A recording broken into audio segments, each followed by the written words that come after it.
evening and welcome to West Des Moines Valley Stadium, where it's playoff soccer time. The Des Moines Menace looking to build on what has already been a perfect season, 13-0-1, as they take on Lansing United tonight here in West Des Moines on a beautiful night, 81 degrees and breezy. Dar Danielson, Hunter Phillips, and they know who they'll play, Hunter, if they win, and a familiar foe is the other Heartland, the second place team in the Heartland Division. Chicago ended up kind of winning in a shootout here this evening in the first matchup. Yeah, I'd say so, and you wouldn't have thought it after watching the first half. They were down 3-1 at halftime and then scored 4 unanswered goals to defeat a really good Dayton team that won the Great Lakes Division, a team that Lansing United fell below in the standings earlier this season. But, man, if that's the start to what's going to come here tonight, I mean, we're in for a treat. And we talk about their foe, but one thing about the Menace, they've not looked ahead, they've not looked back, they've just played steady soccer all season long. They haven't trailed in PDL action. They've only been tied for, I think, 14 minutes or something like that in the whole season. So this has been a very focused team that goes out and they know what they got to do, and so far through 14 matches they've done it every time. Yeah, I mean, if there's really one word that can describe this season for the Menace, it's been consistent, and it's such a tough thing to do, especially during the dog days of summer. It's hot out there. I mean, we've been here where the matches have been just extremely hot, the weather changes, and, you know, sometimes things can change, but what has not changed is just the overall focus of this team, and you mentioned the fact that they haven't trailed in PDL play. I mean, the amazing thing is that they've scored 37 goals this year, and they have the best goal differential in the PDL. They have one of the top goal scorers in the PDL, but they've only given up 6 goals this year, which is absolutely incredible. So that tells me that this is a team that gets it done on both sides of the field. And for a first-year head coach to be able to get these guys in, to buy in, and for them to have the season that they did, and they want to continue to build off of that here tonight, it's truly, truly special. And I got a feeling if Alan Marcina and Dario Pott and Davala Goric go out to Vegas, the game they're going to play is Kino, because it's been Kino Ryusuke who's done it this year. You talked about him, the second leading goal scorer in the PDL, 17 goals this season, and he's been the guy that's kind of been the spark plug up there, scoring the goals, but also he's had a lot of help. He has guys that pull defenders off. He has other guys. He has the defense in the back that stays stout and doesn't give up the goals. But Kino's been the man, and you never know. We've talked about it so many times, Justin Vorster and I too, where he gets it and you think there's nothing there, and he's going to get, but he makes something happen, doesn't he? He sure does, and you know it just seems like each and every one of these players, they feed off of each other. So the good defense leads the things up forward, and the thing about Kino Ryosuke that's so impressive is that he's so deceptive, and that, I mean, we saw it a couple of weeks ago where even on the PK kick that he had, I mean, he's tricking out the goalkeeper, and it's just so effortless for him. But he can even create for his teammates, and so whenever he's got the ball, he's dangerous because, you know, for a guy who's scored 17 goals this year, it's almost like he's not looking to score all the time, but when he does have those opportunities, he certainly takes advantage of them, and he's been a fun player to watch. But, you know, to his credit, he's had a lot of help, including guys like Adi Jepsen who set the table. And it's cliche, but you got to be on him 90 minutes because, you know, you can go 89, but that last minute, if you leave him, he's going to find a way to score, and then you're done. Yeah, he waits for the right moment to strike, and even when you think you have him covered, there may be a deflection off the goalkeeper, and then Kino is right there to clean it up. He has been just a fun player to watch this year for the Menace. Well, let's talk a little bit about Lansing United. They're out of the Great Lakes Division, the runner-up there at 7-2-5, and what do we know about them? Well, you know, they're a team that, a lot like the Menace, you know, they've outscored their opponents 27-12, and they come in with a lot of momentum, Dar. They've won 3 in a row, including against Dayton, a team that fell earlier today. They beat them at home 3-0. So they come in with a lot of momentum, and they would want nothing more than to defeat the regular season champs in the Des Moines Menace. And let's see, they're Dijon Jones, right, is their leading scorer on the season? Yeah, he's definitely going to be one to look out for, their captain. And how about Leroy Nzugusi? A lot of people here in Des Moines know him. Hometown kid. Drake Bulldog just finished up his freshman season last year where he led the team in goals and shots.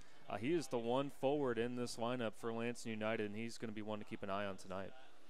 You see the teams out now. It's the Menace wearing the red, and Lansing in the blue with the stripes on tonight. And as we get ready to introduce them here, the clock winding down. And going to introduce the Menace lineup tonight.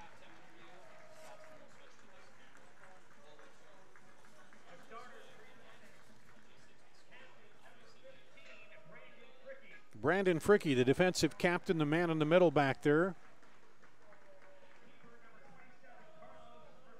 Carlos Mercado, the keeper.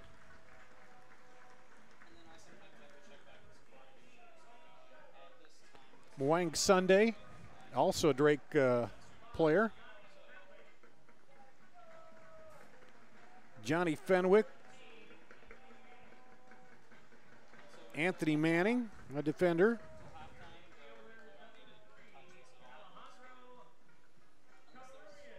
Alejandro Covarrubias, midfielder. Wilfred Williams, another defender.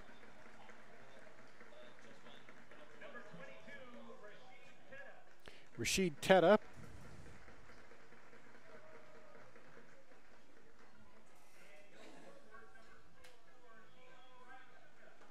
Kino Ryusuko.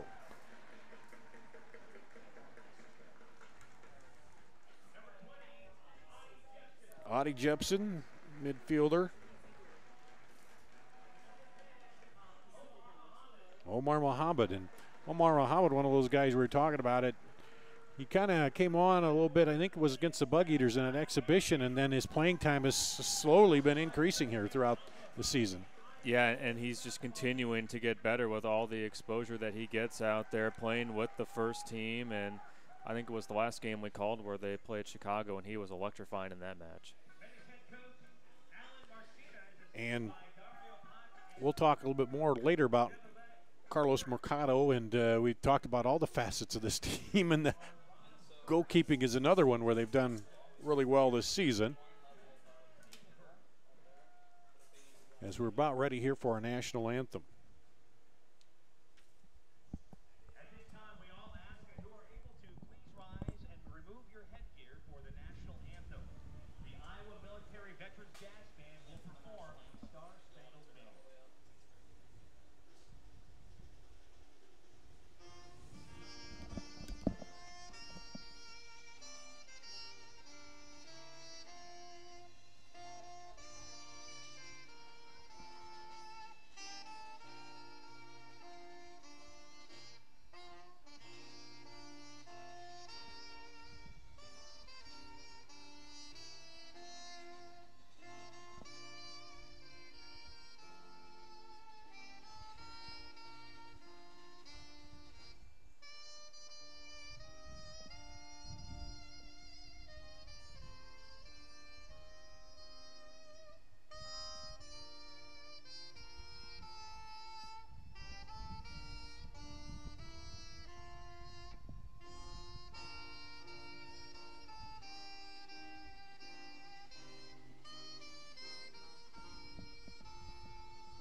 And there you have it, the starting lineup tonight for Lansing.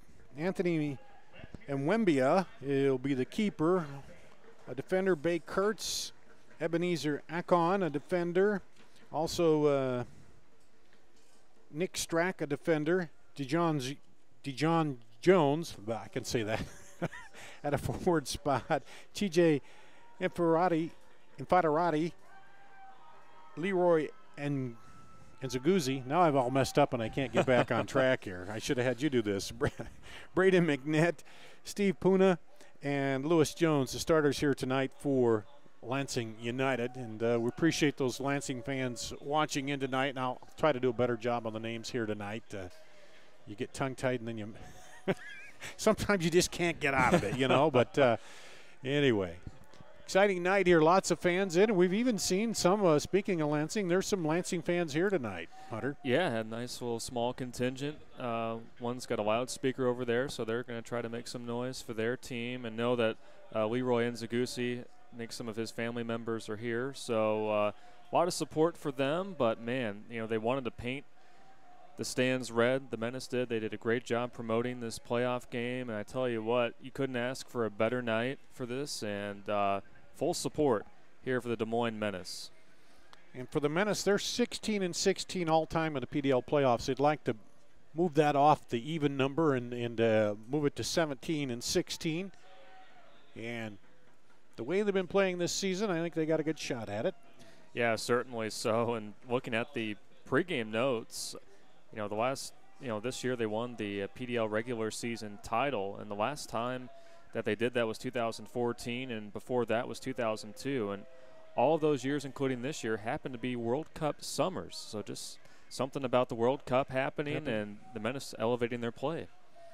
And talked about it last year, they made it into the playoffs, but again, they had to win to get in, and it seemed like they were kind of, you know, cruising in almost out of gas into the playoffs. And then, but here, they're, you know, full on, but they've got the target on their back as a leader, but they've had that since, you know, the start of the season. You start out and, okay, you're 4-0, 5-0, 6-0, and then by that point, everybody's awake. They're looking at you, and every team that comes in here wants to knock off the leader, and they've answered every challenge so far. Yeah, and you just all season long you could tell that this team was not fazed by keeping the perfect record. Their mission, and we just spoke about it, you know, earlier ago in our pregame show, is that their one mission is just that one game that they take it one game at a time. And as cliched as it sounds, I mean that's what's been working for them. I mean, the success has found them. You know, they did not come into the season thinking they were going to be 13-0-1. They just found it with the way they play. And our opener tonight brought to you by Landmark Products here on CISN.TV. And we're underway with playoff soccer here in Lansing with the blue and white uniforms. Start out, Bay Kurtz with it. He'll drop it back. As sure there'll be a little testing out of both sides here. They've done some scouting, but scouting and then seeing it on the field sometimes a little different. Here they come up ahead and kicked away over there by Johnny Fenwick for the Menace.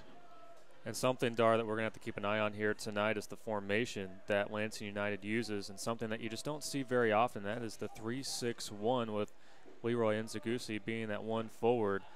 Part of the unfamiliarity that the Menace have against Lansing United. We'll see if Lansing will use this formation to their advantage. A Lansing throw on the far side.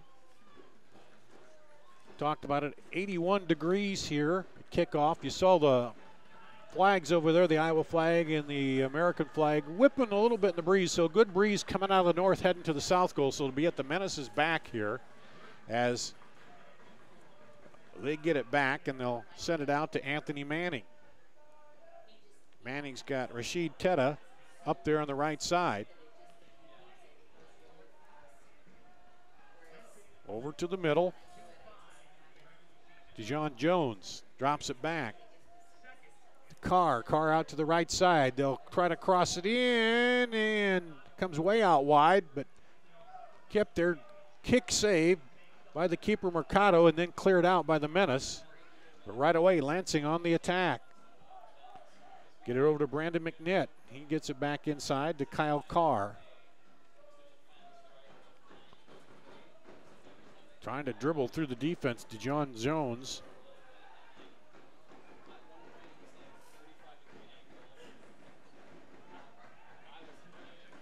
And now they'll take it up top. And back over. Ebenezer Acone sends it wide outside to Brandon McNitt. Trying to reverse field now. Williams heads it up there, and the Menace will try to turn it back around. Fenwick drops it to Mercado.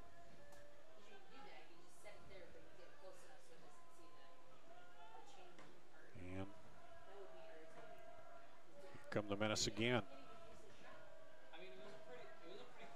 It's kind of like a 3-4-3 right now, isn't it? Or are they dropping It's kind of hard to know. Now they're dropping back there, like you talked about. Well, with this formation that Lansing United has, is we're going to have a foul here on them. You know, they're going to be expecting a lot out of their midfielders here in this match, and really trying to slow down any kind of counterattack that the Des Moines Menace may present to them, because that's when they've had a lot of scoring opportunities this year. They've come on the counterattack for the Des Moines Menace, so that's why they're putting that formation out there. They set it wide to the corner to Williams, and now they'll drop it back, build it back up here to Manning. Fricky, the captain, back there, anchors the middle of that defense. And that was the first time we've seen it in their half for the Menace. Now bring it back up the right side, Mohammed, and that's going to go out before he gets to it. The keeper was coming out, and Wembia, but it'll be a goal kick for Lansing.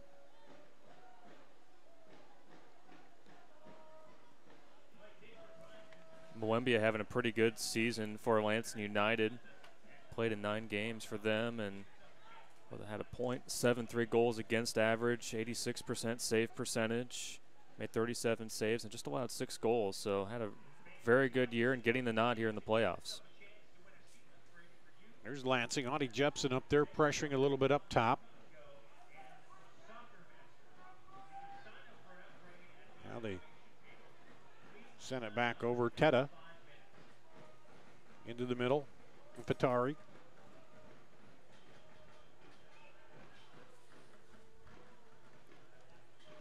As they'll drop back again on defense.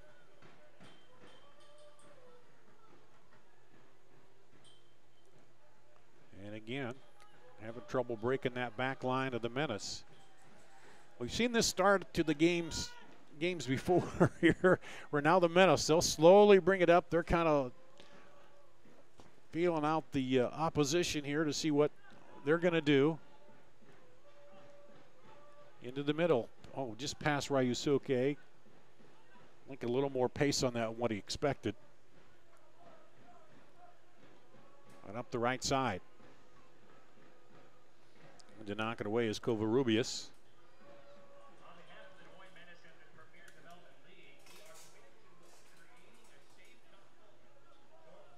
And you see the shadows over the field here as the sun's starting to go down. Now back outside to McNitt. He drops it back to Kurtz. One thing I see I like right away is the red numbers on that white background. Makes it easy to see on the Lansing jerseys. Yeah, anything to make it easy for us up here because we're quite a ways away from the action. Now trying to move it up ahead, and there's the foul called on Lansing. Good job by Jepson to push the issue. And how many times have we said that this year? Yeah. Man, he just does such a great job of being able to create and being able to maneuver around several defenders. That's what we talk about a lot. Muhammad and Jepson, they're the guys that create it, and they find Ryusuke, and they know too, if he is in there and he can't find something, he's either going to make something for himself or make something for them and get it back to them. And they've all benefited from his play up there too. He comes in just to feint a little pressure on the keeper, and a battle for the ball. Manning goes in hard. Well, we can't get it over the back defender to Ryusuke. A quick counter the other way. Oh, tried to sneak it by Fricky, but he made a nice tackle on the ball as they tried to get it through there to Federati. And that's a tactic we've seen a lot too. Hunter is trying to sneak it through that middle against this defense. And all the credit goes to Fricky there as he just dove right to his left as Lansing United had it there, and looks like they're going to get a foul on them anyway, so go back to the Menace. Yeah, Fricky and Fenwick in the middle there. It's hard to bust that middle between them. And part of it is just their positioning. They're always on the ball, and they force you to put the ball in a position where that guy up top can't get it in a good position to turn on the goal. And when you look back there, you can just tell that they communicate really well with one another. And it's not always verbal. It could be nonverbal as well. Just, hand signals saying, hey, I got this player up here, and if this certain situation happens, I'm going to cover this guy. And, man, it's worked out extremely well, and that's why opponents have only scored 6 goals against this team, is that they're just very hard to come by because of that back line. So the throw in for the Menace. Now they'll bring it up the right side to Teta. And Teta, I haven't seen him in the starting lineup as much. He's apparently showed them something here and worked his way in for this playoff match into the lineup. Yeah, really good opportunity for him with Hellman not in the lineup. Teta outside with it. Back inside to Jepson. Drops it off to Muhammad. Lobs it over the top. That was Muhammad there on the run-in. That was Sunday who lobbed it to him. And so testing that defense here. Now here comes Lansing, going to push it back the other way. Puna, now the defender comes over Sunday to help out and close off that attack. That's one thing they like to do too, is squeeze you on the outside and not give you a lane to get that ball back over.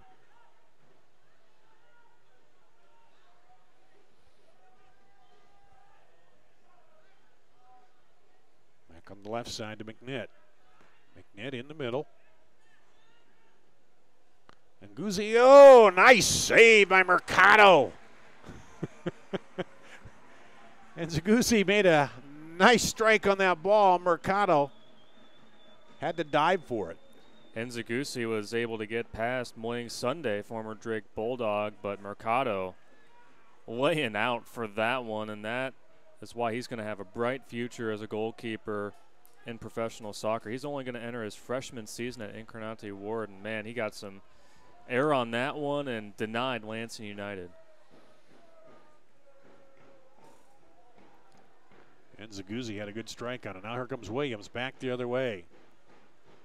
Into Ryusuke. To Muhammad. Muhammad turns it back. Sunday sends it outside. Menace pushing up now. Jepson. Oh, trying to get it over there to Ryusuke. Just couldn't quite get that crossover.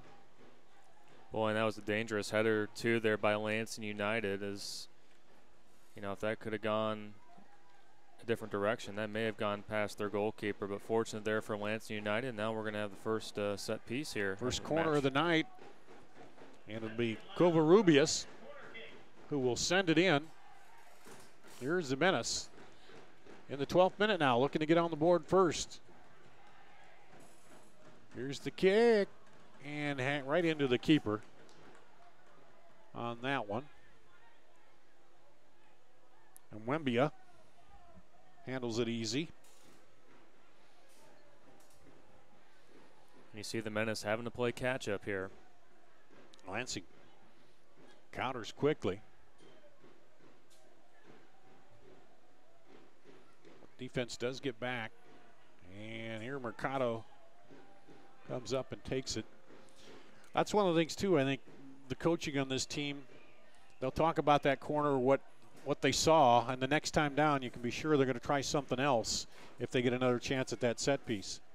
Yeah, and if that's one thing that we've seen lately out of the Des Moines Menace where they succeeded at it, it's being able to capitalize on those set pieces, and in particular, like you just said, Dar, making adjustments and knowing what they have to do.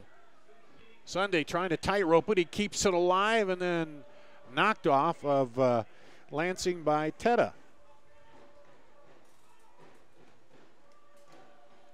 Well, here come the Menace. They'll throw in the home red and black. No score here early on in the 13th minute. Warner advances to play Chicago. Tomorrow night, 7:30, right back here. What was it? 5-3 was the final on that, wasn't it? That was over the final, Dayton. yeah. Mm-hmm. Chicago scored 2 runs in the bottom of the, no. A little more of a baseball score than a soccer score on that one, but Chicago will take it, and there's the first foul on the Menace. tripped there, and they'll get a free kick to get it back in play. Almost sent it out up there on the far side.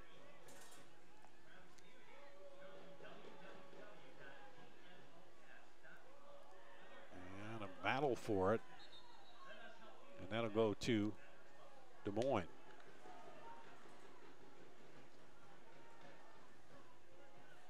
As they say, it one out.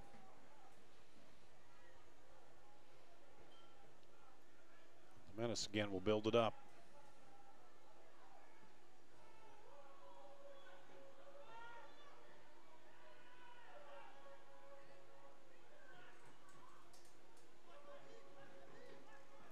Taken by Akon, back in the middle there.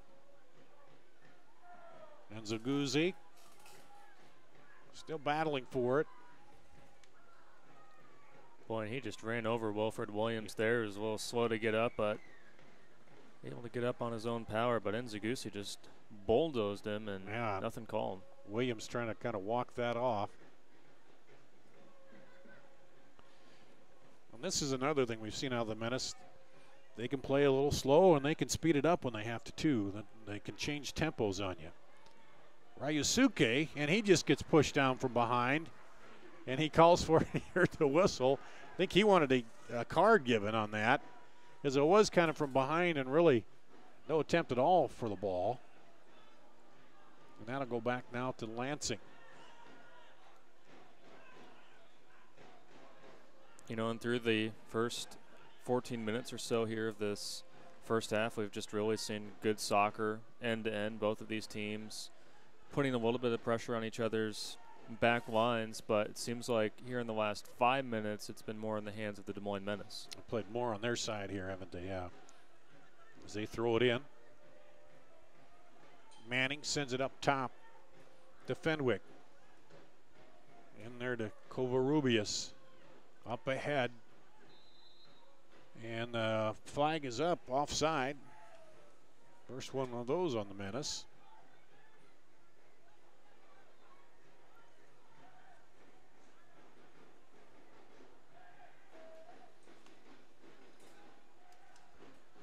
Trying to get that timing down there.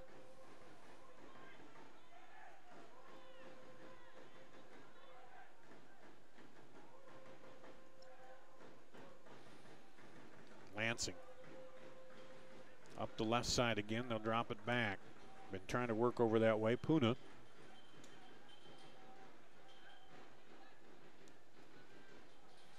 Now up to McNitt. With a little too much on it. The Menace will turn it around, but not a good pass across the middle there, and Mercado has to really scramble on that one, and that was not a good clearance there as Federati stepped in there and took that one and took a shot right away, and Mercado kind of slipped. He had to come back, but was able to get there. Well, and Rashid Ted is really lucky that that didn't cost them a goal for Lansing, who's back on the attack once again. They'll try to send it over to the corner, but a little too much on that one, and it goes out.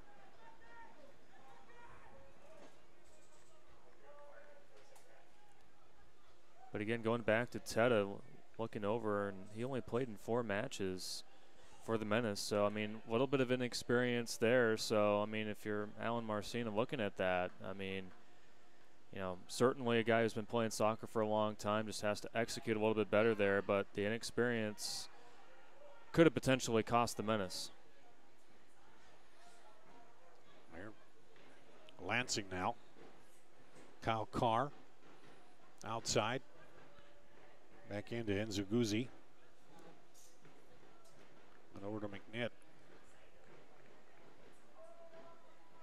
Back into the middle. And breaking through that middle is not going to be easy. Knocked down there.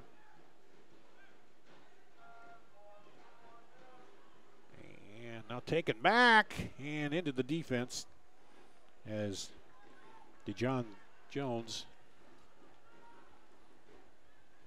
did the smart thing, looking, turning, maybe I got it, I'm going to take a quick shot, but the defender was right there. And now this will go off Lansing to the Menace. So now in our last couple minutes, we've shifted back onto the Lansing side for quite a bit of time here, and the Menace trouble clearing it out. Almost taken away. Here's Muhammad now. He'll move it up. Footwork we've seen of him work so many times. Now they'll go over the top there looking for Ryusuke, and just a little long. As they push the issue, Muhammad tries to come in and bump it up, head it up. Menace will knock it down. Sunday. Over into Jepson. Jepson. Outside to Teta.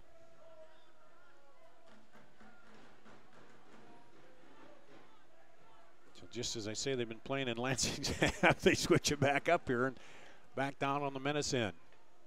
Jepson there with the pink shoes.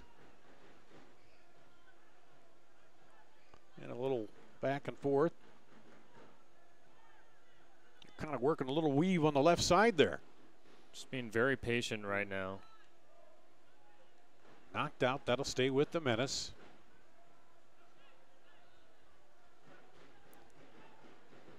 It looks like Lansing United now, they've kind of switched formations a little bit now that things are starting to shift towards their side of the field. And so the Menace right now are just trying to find a way to be able to break through that. Up ahead, Williams, Jepson, Muhammad in the middle. Good quick handling under pressure. Quick touch and they get rid of it. Now over to Williams, going baseline. He can't get down to the touch line in time. It'll go out for a goal kick. As we hit the 20-minute mark. No score here. Valley Stadium. And so far for Lansing United, I mean, that's kind of where they want the game to be played, on that left side, away from Ryusuke and away from Omar Muhammad. They want Wilfred Williams to be able to go for those touches, because more times than not, you know, he's not as skilled when handling the ball as opposed to the other two that we just mentioned. As a tough collision there at center. Here comes the Menace. I think he called advantage, though, because the Menace regained control, so he let him play. Now almost taken back by Muhammad. And things starting to get a little more physical here. A nice play made up the middle there in front of the box by Bay Kurtz as Lansing United is back on the counterattack.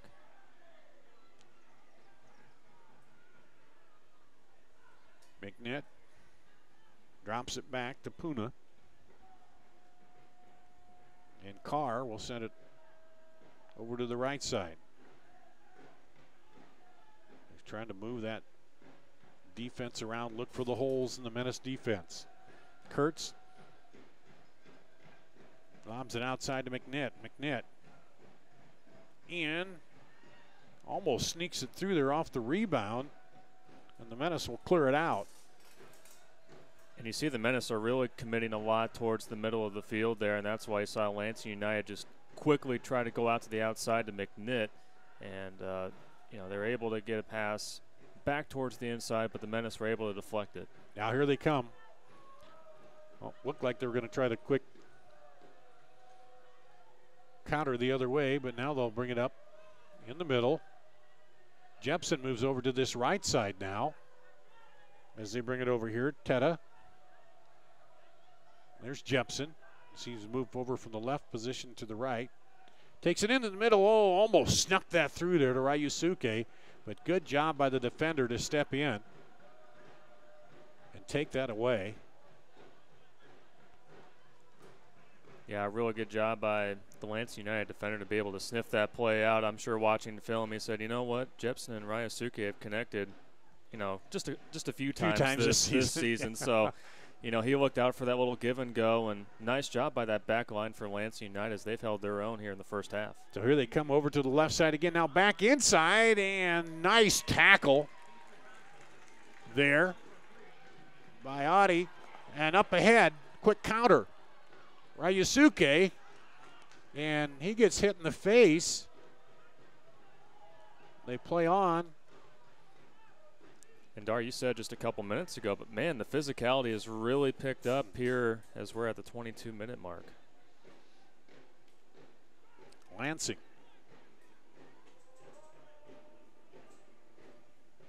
Out to McNitt again, that left side. They seem to like to start it out there. Into Jones. Back over toward the right.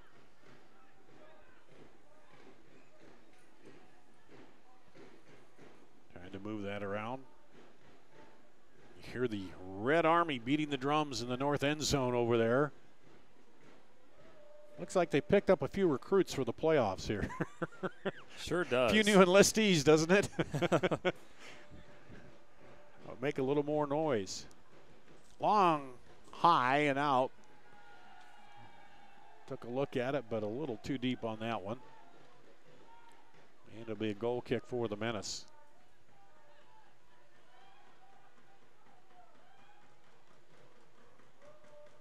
As we move into the 25th minute here, no score in this PDL playoff match. Number 1 team in the Heartland Division against the number 2 team in the Great Lakes Division. The winner will play Chicago, which beat Dayton today 5-3 in the first match.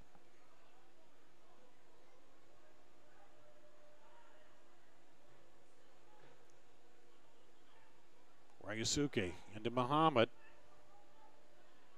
Outside. Ooh, nice job. Well, yep, he kept with it. Nope, battle back. Jepson keeps it.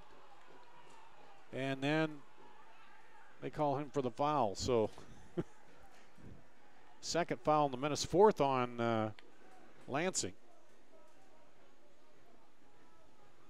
Boy, and that was just a great battle over there. And Adi Jepson, I mean, if that foul hadn't been called, I mean, he still would have had forward progress. And, you know, the Des Moines Menace fans certainly didn't agree with that call. I mean, just really 2 players going after it. But really like how Lansing United has started this game. I think they've really just set the tone, and they've really sent a message to the Menace that we're here to play. Yeah, we're coming in, and we don't care if you guys are undefeated. We're coming right at you. And again, this is their first year as a team. So, I mean, we talk about all the experience that the Menace as a program has here in the PDL playoffs. I mean, to Lansing United, this is all new for them. And so, you know, they feel like, hey, we have nothing to lose. We're just building on a lot of experience here. They sent it across the front of the goal there, but it's going to go out as a little too high on that one. But taking some longer shots now as they've been unable to penetrate into the middle. And enough to keep Mercado on his toes back there. Although he's been on his side and up in the air a little bit here early on too. Made some nice saves. Kept alive. Now lobbed up for Muhammad and now dropped back, cleared back by the defender. That's Bay Kurtz. Kurtz already doing a good job back there. Yeah, I think this back line of Lansing United has been just as good as the Des Moines Menaces so far. Up the right side. Williams battling over there. And now bring it back the other way. No whistle. Here come the Menace on the counter. Up into the middle. Sunday. And he has it taken away. Stripped by Jones. Sunday comes back to put a little pressure on him. It's a good back and forth early on here in this matchup.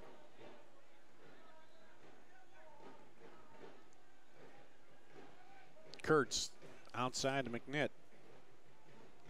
Braden McNitt. Drop it back to Kurtz. Looking in the middle. Puna now. Kurtz. And on that wing. He sends it over the top. Oh, and a sliding attempt there. Puts his hands on his head. I think he would have liked to have a little more, got a little more of his body on that one. I'm sure he wants that one back, definitely for sure, as that was beautifully placed by Braden McNitt. I mean, and it was Jones, right? Come in there sliding, and yeah, I think he misjudged it a little bit, but he put it right in there where it needed to be, didn't he? He put it right on the money, and the Menace weren't exactly in the right position to be able to defend that. And you're right, if Jones would have had a clean play on that, that probably could have been an easy goal for Lansing United. Here come Jepson to Muhammad. Ooh, hard shot in there a little bit. A lot of speed on that ball for as close as they were. Now outside to Teta.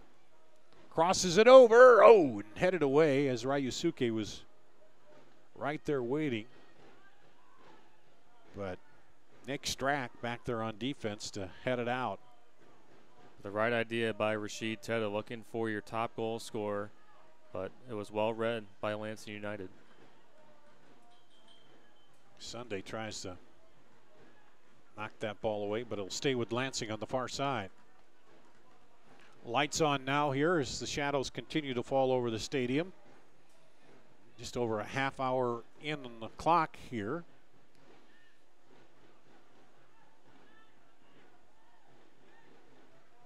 And no score, both these teams. McNitt.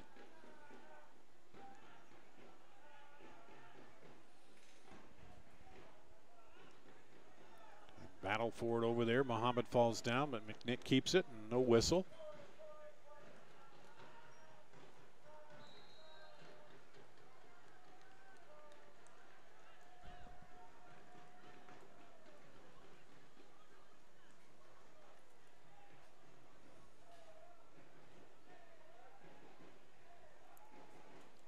And Dar, I mean, I think this has really been, I mean, you look at the scoreboard and, you know, you say, oh, well, it hasn't been that entertaining of a first half. I think it has been. Both of these teams have been fighting really hard. We saw Lansing come out, you know, really have the momentum in terms of possession. But then there was a little gap there where the Des Moines Menace were starting to put on the pressure. But lately, it's been Lansing United as Muhammad may have had a chance there. Yeah. Came in there on the high ball, but then, yeah, it seems like several shifts back and forth here. Lansing keeping on the pressure now.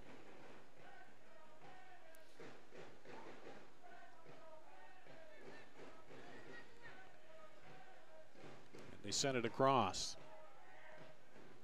Up the middle with the defenders right there. And Fricky clears it out.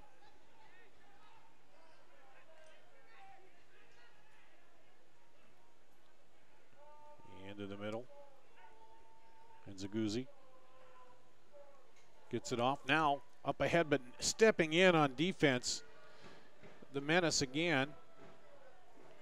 That was Manning. Boy, and if Steve Puna could have put a little bit more on that pass, there could have been something there for Lansing.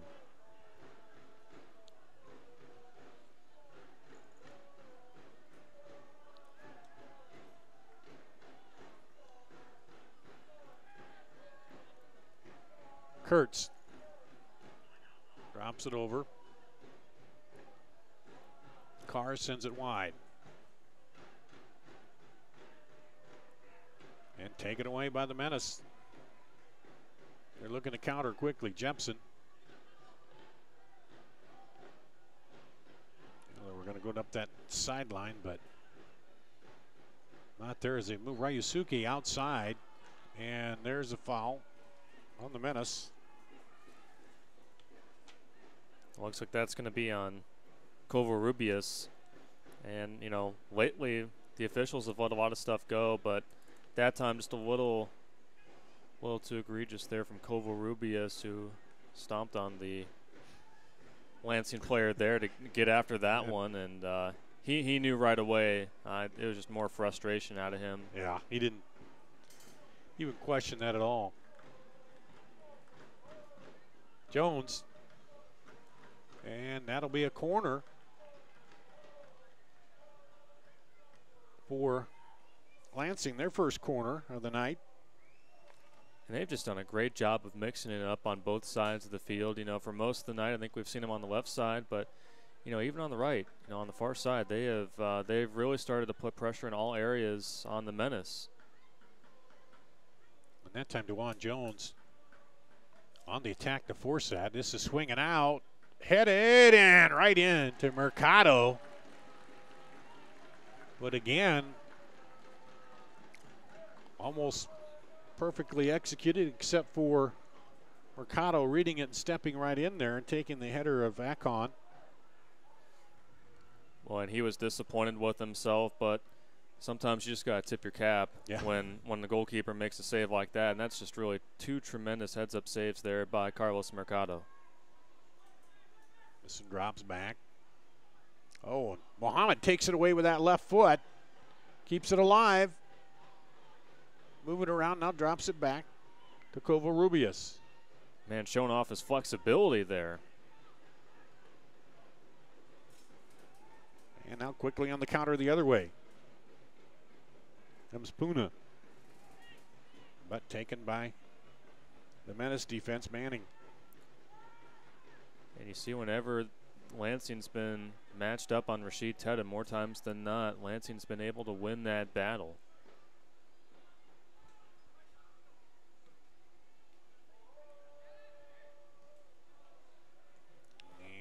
Battle for it there, and that's going to go out to Lansing. We'll see if the Menace push up and pressure here. Now 35 minutes gone on the clock, and a little pushing on the sideline there between Infadavanti and with Tedda. And the Menace. Turn it back in. Ryusuke drops it back. Jepson. Playing that left side again. Covarrubias.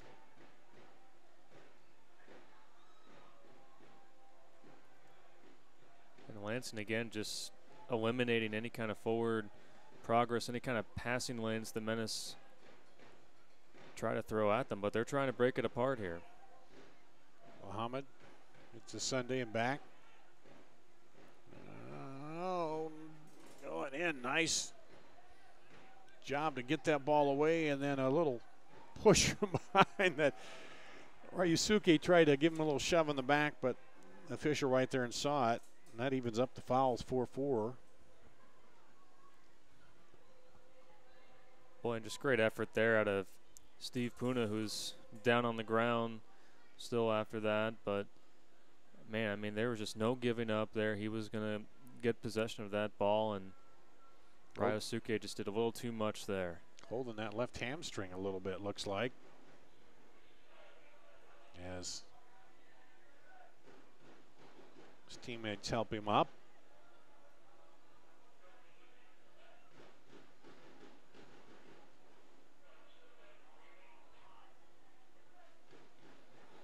We talked about it, physical kind of bodying up, not a real hard stuff, but just, you know, yeah, I'm here, our presence is here, and neither of the teams yet has given up an inch on the field, are they?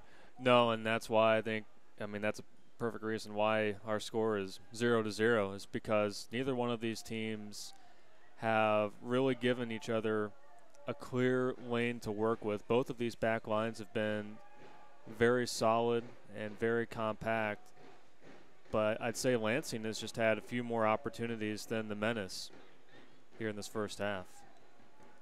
There's a long attempt by Puna, and that goes high and out. Now the Menace will get it. And move it up.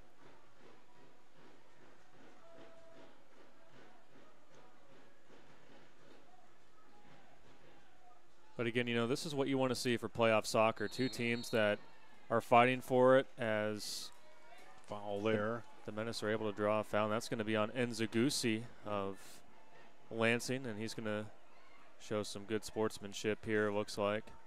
Love to see that here even in the playoffs. Caught Friggy.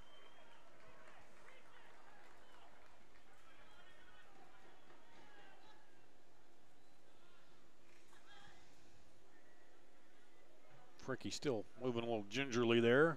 He'll walk that off. Yeah, and those are two Iowa guys right there. Good misdirection by Jepson up ahead. Now almost through to Ryosuke. Now handled by Jepson. He keeps it alive. And draws the corner. And going off of that last play, I mean, just fortunate that it glanced off the right foot of Ebenezer Akon there. But now, you know, we talked about this earlier, how will the Menace adjust here as they'll do a corner from the opposite side from their previous one here earlier in the half? With Jepson to boot it in. Swinging in and just goes wide of the goal right there. That may have been a running header for Johnny Fenwick, but they just didn't have the personnel there on the right side of the post, and if so, that could have easily, you know, been a dribbled through there, but everybody was. You're right. Nobody there for the follow-up. If somebody's on that right side, that's an easy boot right in the back, but nobody there. Now we'll head it up. Man, he went up high to knock that one down. Was that gone? And 5 minutes to play here in the first half. No score. Playoff soccer in West Des Moines. That goes back to Lansing. They'll throw it in quickly. McNitt against Muhammad. Muhammad takes it away. Ahead and back. We've seen real quick ball movement up top by the Menace. As Williams is going to go, but tried to stay on side. And then that one, a little too much pace. And Covarrubias is really disappointed with himself there on just the poor execution there. I mean, that initially started off really great between him and Adi Jepson, but he was looking up for Jepson, and he knew it right away that he just hit that one a little too strongly. Yeah, they're trying to speed up the game when they get down there and catch the back line quickly, but that time just a little too much on it. The battle for the free ball. Covarrubias showing his frustration off there with that. Coming right up on Carr and challenging for that, but Lansing has it now. They're going to try the counter back. Into the middle.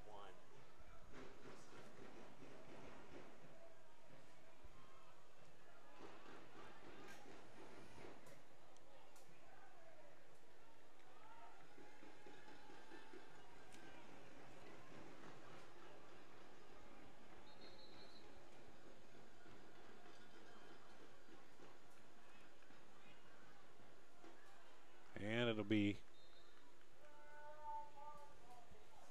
the Menace throw.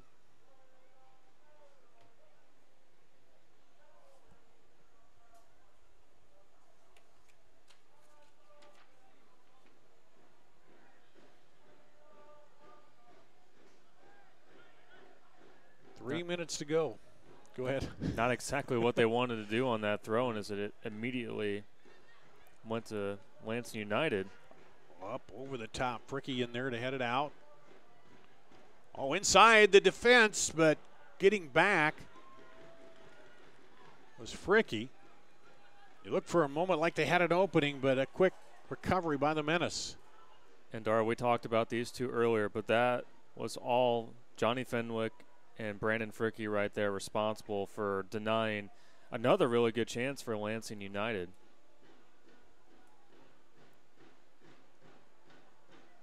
And up ahead, Menace looking to get the opening score here in the final few minutes of the first half. Teta sends it in to Sunday and drops it back.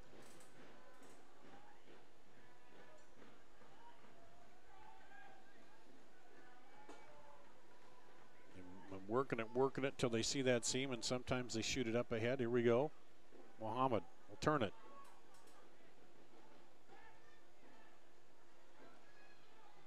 And Muhammad comes right in there, takes it away, and that'll stay with the Menace.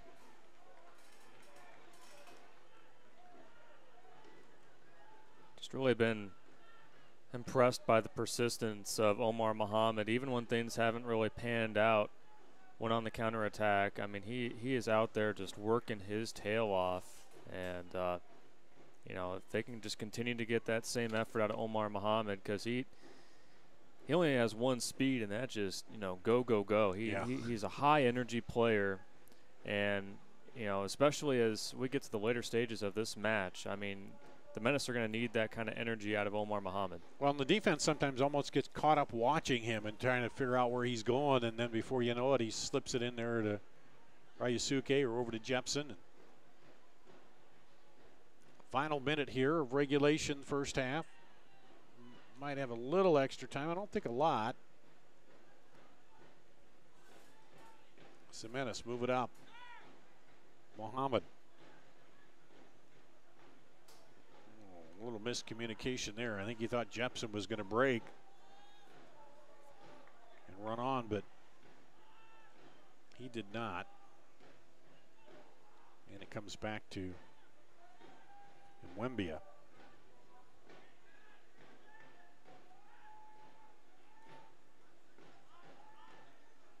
And again, you know, this is a real credit to Lansing United, but we haven't talked about Kino Ryosuke in quite some time. Lansing has really shut him down, and they've really forced the Menace to go towards that left side, on the far side, towards Jepson and Williams when they've been on the counterattack. So we're into extra time now here in the first half.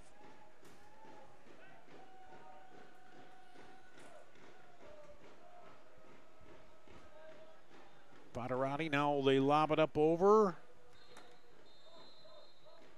And that's going to do it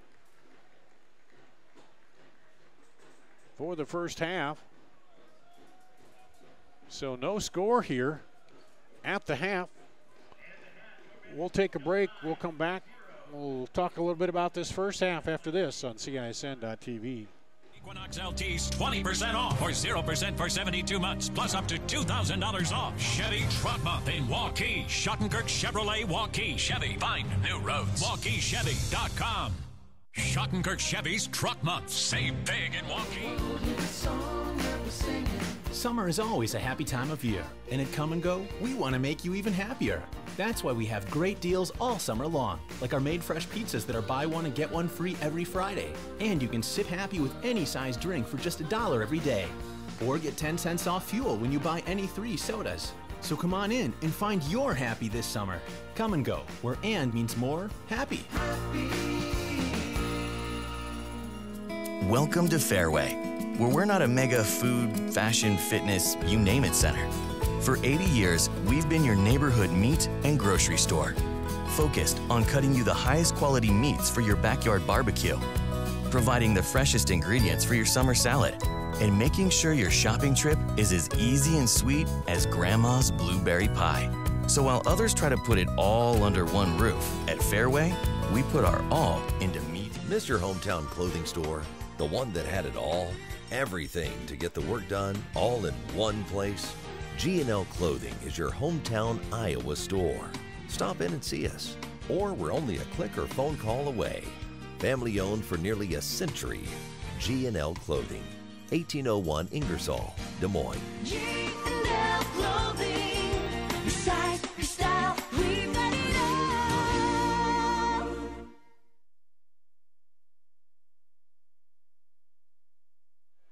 Back here at halftime. No score in the first half. The Des Moines Menace taking on Lansing United in this playoff matchup. Dar Danielson, Hunter Phillips, and Hunter just about what you'd expect in a playoff matchup here. Both teams just back and forth and really no one finding the seam. But when it comes to Lansing, they've had a few more looks at the goal than the Menace have, haven't they? Yeah, I mean, for what I've been able to record, 4 shots for Lansing United, 2 were on goal, while the Menace have just been held to 1. And so, you know, really throughout that first half, what, you know, really stood out to me was just, you know, Lansing United came out right away, setting the tone with their physicality. And I'd say for most of the first half, they had the possession. I mean, they took control of that, and they really switched fields. I mean, it wasn't just one area that they were focusing at. They knew that the Menace are going to be clogging up the middle when they're on the attack. So I'd say for most of that first half, they'd go out to the near side of the field, and when that wasn't working, they'd go to the right side. They were really patient against this Menace defense, which is really hard to do because a lot of teams want to press. You know, they get exhausted. But Lansing United, they really just held their own out there. And I think I was really even more impressed with their back line because they really denied the Menace of doing anything. And, you know, but for the Menace, too, there were really times, I think that you would agree, too, where the execution just wasn't quite there. I mean, the give and go just wasn't as crisp as what we've seen. So just one step short or just a little Right. too much on one pass, and maybe that's something they could talk about at halftime and work out a little better.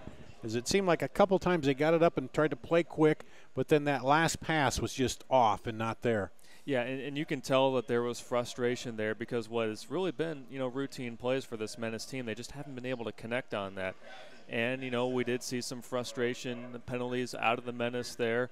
But fortunately, the back line for the Menace, what's been there all season long, it's really stayed true here tonight with the play of Brandon Fricky and Johnny Fenwick. I mean, they have made some stellar defensive plays back there. Even that one block by Fenwick was great. And then, you know, the play of Carlos Mercado. He had 2 tremendous saves. So I look at this thinking, you know, Lansing could easily have 1, maybe 2 goals, while the Menace have really been shut down by Lansing so far. But I'm interested to see how both of these teams adjust for the second half. Yeah, you look back there, Bay Kurtz, Ebenezer Akon. Let's see who else we talk about on defense back there. Also Nick Strack. You know, they've been just tough on that back line, and it looks like there's that little opening for the Menace, and they know they've obviously scouted it well. They know where to play Ryusuke and where he likes the ball, and have been able to step in there and really keep him from touching the ball too much at all. Yeah, and, you know, going off of that, I mean, there was that one sequence where there was that give and go where Adi Jepsen, I mean, normally he does such a great job of slipping it through the defense and is able to find number 24. But, you know, this time, you know, Lansing United was able to sniff that one out, and I believe I think it was Bay Kurtz who was there on that play there in the back line. He's just done a really good job for Lansing United. And so what's normally been a recipe of success with Adi Jepsen setting up the table for normally Kino Ryusuke has been shut down so far by Lansing. And, you know, the last game where it was Chicago FC United and Dayton, it was a high-scoring game, but so far it's been a battle between 2 really defensive-minded teams. When you look at their goal differentials, you think, man, these teams like to score a lot, but, man, they also play defense, real sound together defense, and we've seen just limited opportunities for both of these teams through one half of play. For the Menace, they got to, of course, watch Nzaguzzi, and then D1 Jones. He's really, you know, shown that he can be dangerous if you give him an opening, too. And Nzaguzzi had the one that Mercado had to dive for and make the save on it there. And so, you know, those are a couple guys that Menace are keeping the defense on. And credit, too, to like McNitt, they get it out to him on the left side, and he seems to know he plays that Jepsen role and you know, and a Muhammad role where he seems to know, gets it out there on the left side and knows where to distribute it in to kind of work that ball around. Yeah, and I think that the formation that Lansing United plays kind of favors that, where they have more of those midfielders out there, and so they're looking for those guys to set the table. But you're right, McNitt, I think, has done a really good job, and he had one cross that, I tell you what, if it wasn't for Jones being just a little bit behind that play, because he had to dive out there in order to make some kind of an effort, McNitt has done a really good job of placing that ball there in front of the goal, so Mercado is going to have to be careful of that as well as that back line. And so, yeah, I mean, it seems like Lansing United is kind of playing a trick out of the same bag that the Des Moines Menace normally use there. So it's really just been a fun battle watching these two teams because they're really kind of similar when you watch both of them. And so I'm really excited to see what the second half has in store for us. We are at halftime here, playing the ever-popular Chuck for a buck. You chuck the ball out there toward the signs and you win a prize. And the closest one wins the prize. And I've never tried that. I'll have to do that sometime. I know they'd let us chuck it for the press box. Seems like you'd have to really get the backspin, like on the pitching it to the green, wouldn't you, from up here? Yeah, I was about to say you need one of those T-shirt guns from up here to be able to land it down there. I mean, I don't know. The old arm is what it used to be. I could chuck it out that far from up here, high above Malley Stadium on a beautiful night as the sun kind of going down. See a little clouds over there to the north, and want to send out, kudos to the Iowans who've stepped up and helped with the cleanup and all that. This could really I went out to Bondurant today and saw some of the damage, the governor visiting out there, and man, are we lucky for the way those tornadoes hit at Vermeer and then Marshalltown, and to come out of it with just a few injuries, not many serious injuries, and no one killed. It's just a lucky thing. And then the Bondurant football team was over there helping people clean up and pick things up, and that's one of the good things about living here in Iowa. People get together and help out when there's a storm damage or something like that. Yeah, I mean, you just said it right there. It's Iowans helping Iowans, and I know that the Iowa Barnstormers coach, Dixie Wooten, was going to be here at the game, but you know what he said? The community is in need, so he and the entire Barnstormers team went out to help victims clean up some of the damage. I know personally for me, my dad works down in Marshalltown at a car dealership down there, and luckily no damage to the building at all.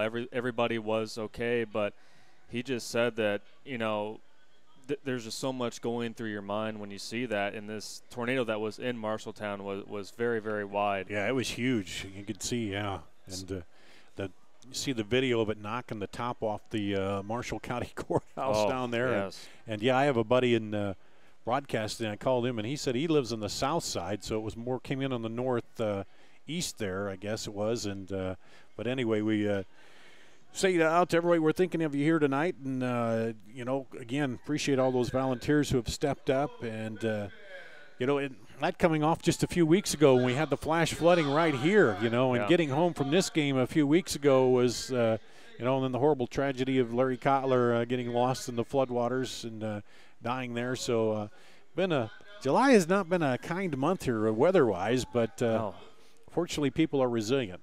Yeah, I mean, that's just the attitude of Iowans, and I know after Larry's passing, everyone came together, and the same thing with these tornadoes. It seems like no matter what comes our way, we just work real hard together, and like you said, just well said there, that we're thinking of everybody who was impacted by the devastating tornadoes, and thankfully no lives were taken out of it. I mean, it's just amazing with all the damage that was done. Just fortunately enough, we did not lose anyone through all that.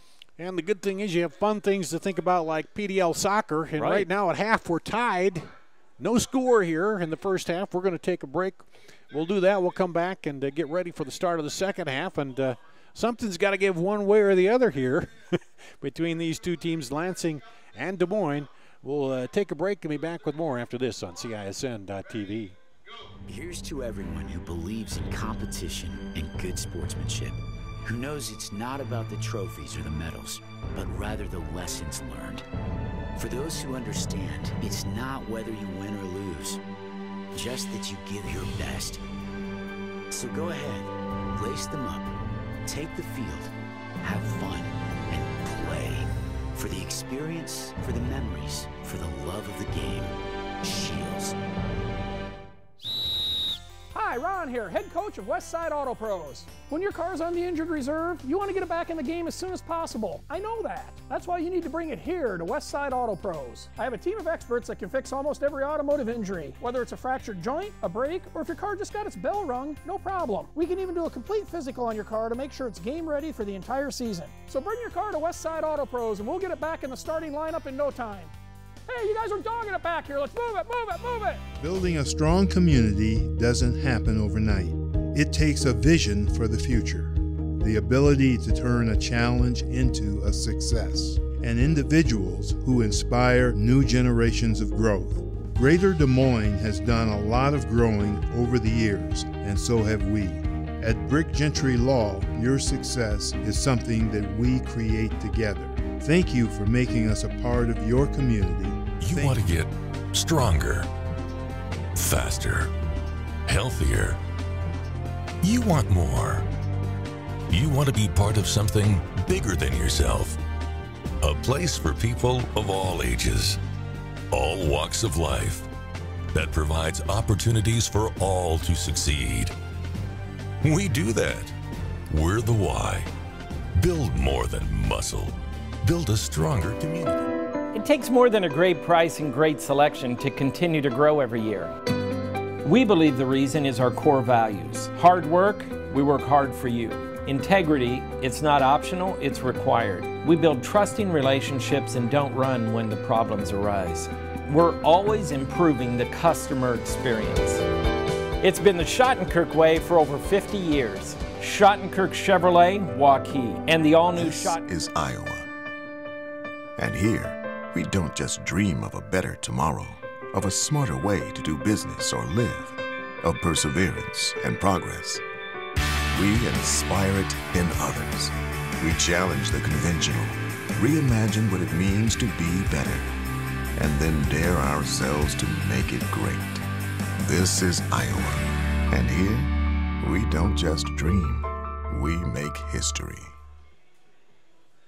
Here at Valley Stadium, at halftime, the players coming back out, getting ready to start the second half. Des Moines Menace and Lansing United, no score here in the first half.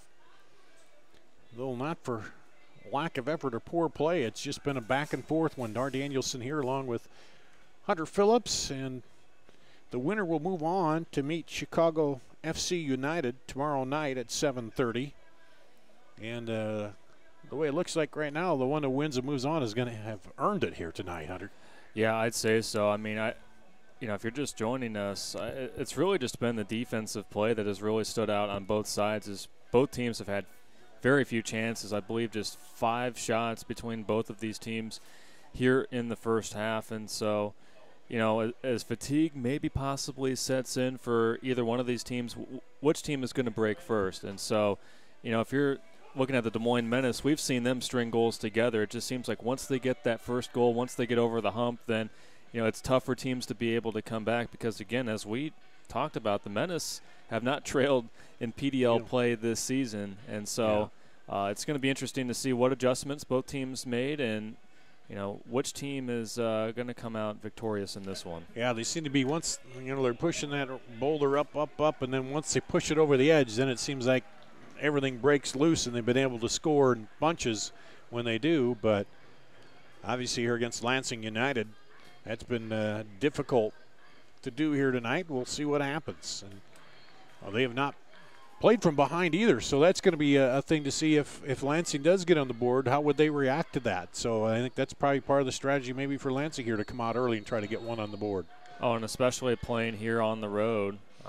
They've already shown so far that they're not afraid of this challenge against the Menace, and they would want nothing more than to spoil this big party here at Valley Stadium. So they come out and they send it up deep up the right side to Muhammad right away, but Lansing there and ready for it. Now they're going to turn it on the counter. Here they come. Up the middle. Knocked down.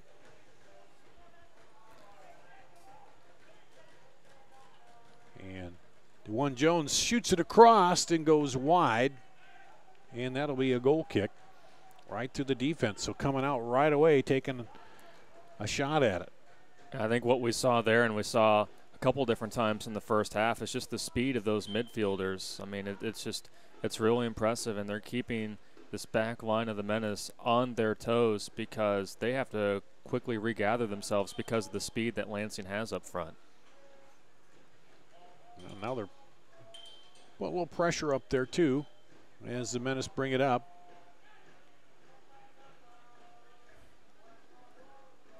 And looks like about the same lineups to start here. Haven't been given any changes for these two teams as we start the second half, and now Lansing takes it away.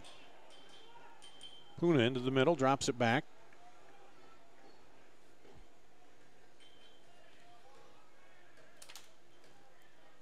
now Lansing. They'll build it up from the back here. Lewis Jones can't quite handle it. Williams drops it back to Mercado.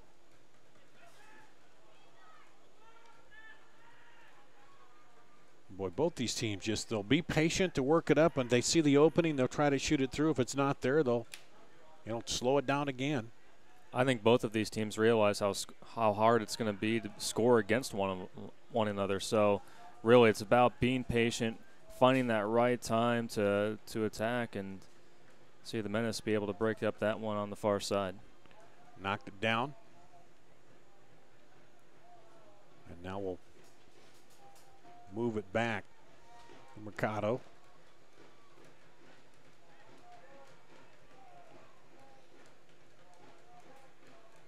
And Fricky looking for the opening as he moves it up.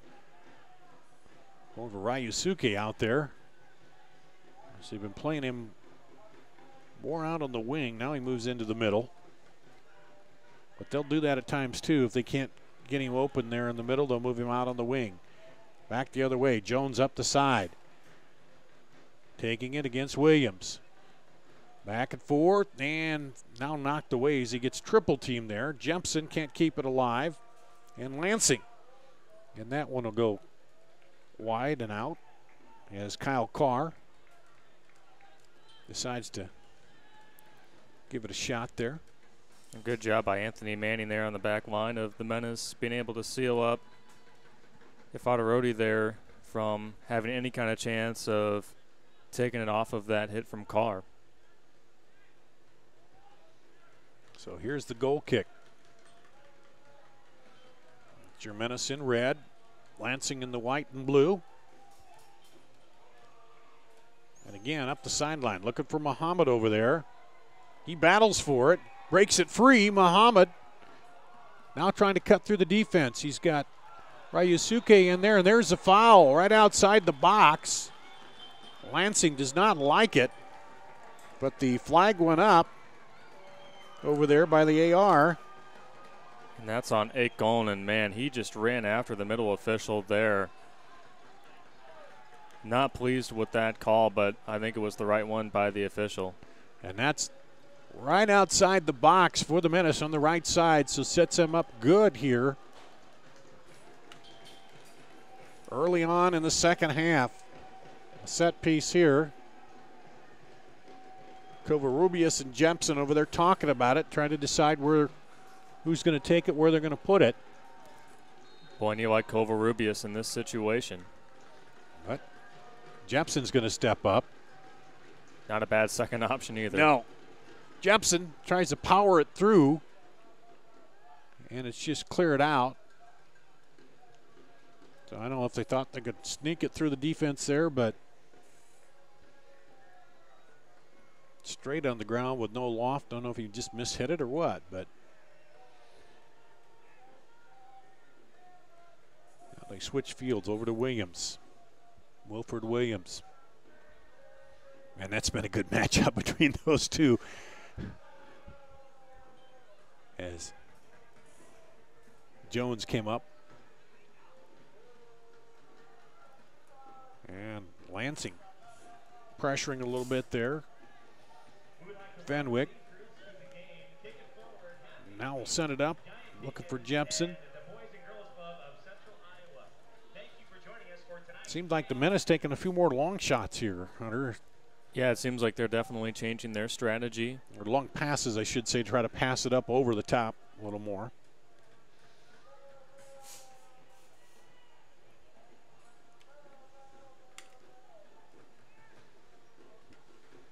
Working that outside again.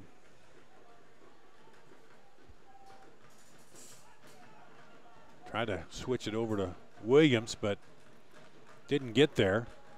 Now Ryusuke comes up to pressure. Williams.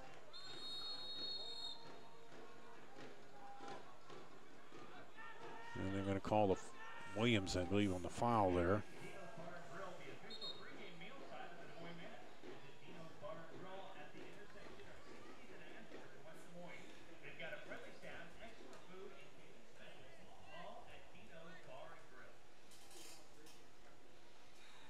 So early on here in the second half, much quicker pace to start the second half than we saw to start the first. Yeah, you know, when we began that first half, you know, like we normally seen from the Menace this year, really just, you know, they don't try to force things early on. They want to feel their opponent out. But, you know, here in the second half, both teams, I think you can tell that one of them wants to be on the scoreboard as we have a substitution for the Menace. That's Crystal Mickelson. You can't miss him with the flowing locks there coming on for the Menace. I believe he's coming in for Winning Sunday. He'll come in early second half substitution there.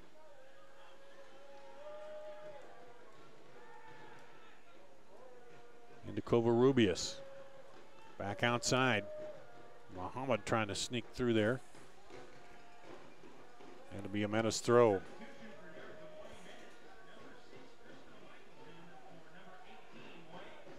You're right, it was Sunday who he came in for.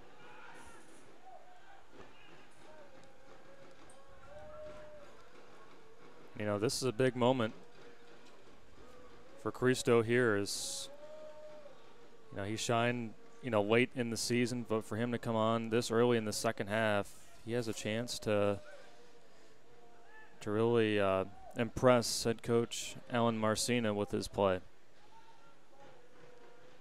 Menace sent it back up top side, knocked away by Lansing. Be a Menace throw.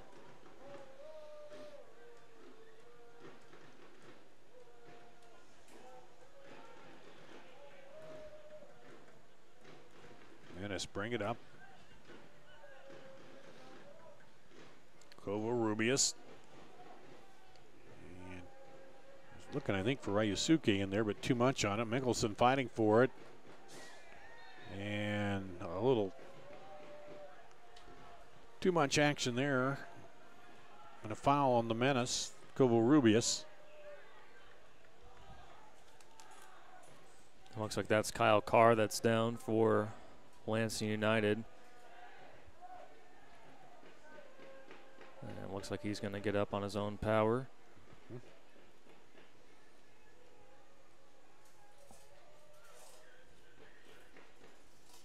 But yeah, out of the gates, both of these teams not shying away from their physicality. Yeah, it's almost like they didn't even have a halftime break, just picking up where they left off. Now Lansing. Puna over to Strack. Up ahead.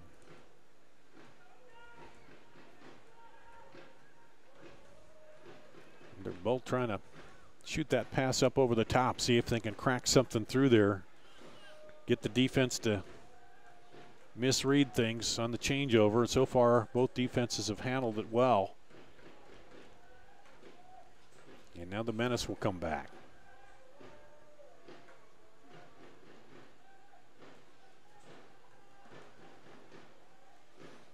Back to Fricky. Over to Fenwick.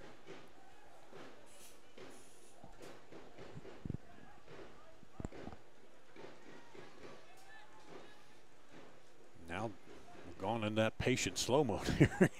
Yeah, and I mean, just looking up the field, there really isn't much options for the Menace. I mean, it's been well covered by Lansing here to begin this second half, and so the Menace know that they just have to keep on moving. They have to create something in order for themselves to have any kind of chance to push the tempo up in this game. Here's Jepson. It's Ryusuke, gets it back. Now trying to lob it up over and stepping in the defender. Good job to clear that out, but the Menace back at it. And taken by Lansing. Yeah, Des Moines has tried to get it to their top playmakers, but Lansing has just been able to shut everything down. One of the things you got to watch, and they're overplaying that much that they don't get the quick counter back from Lansing.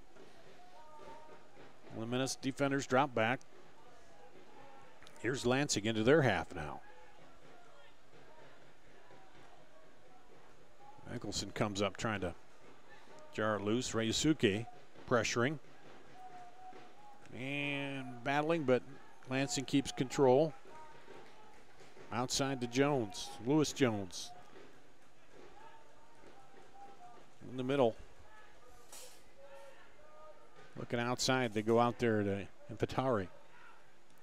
And, man, that one right off of Williams.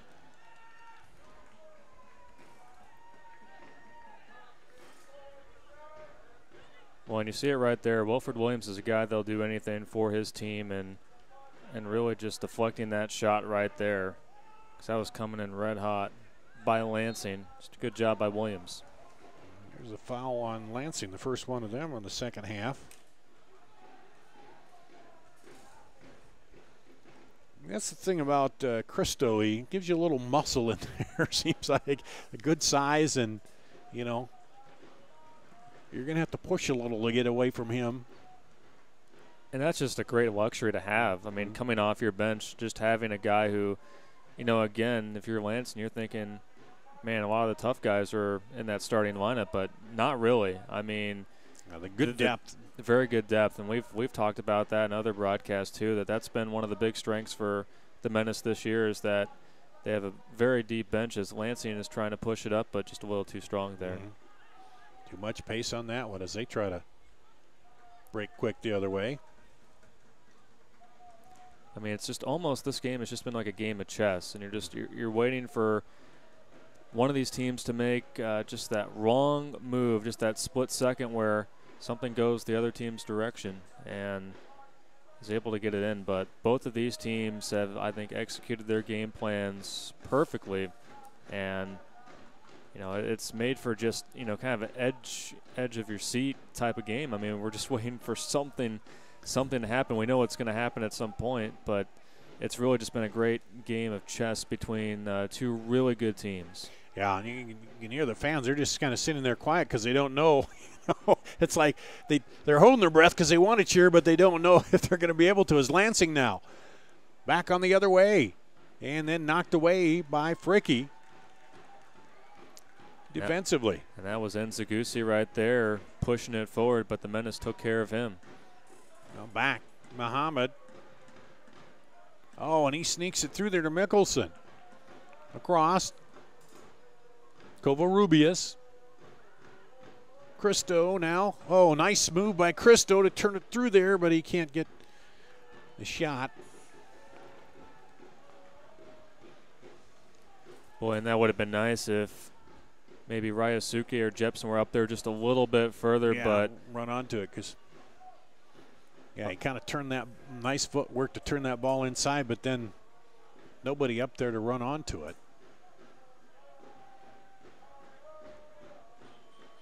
And now Lansing will build it up.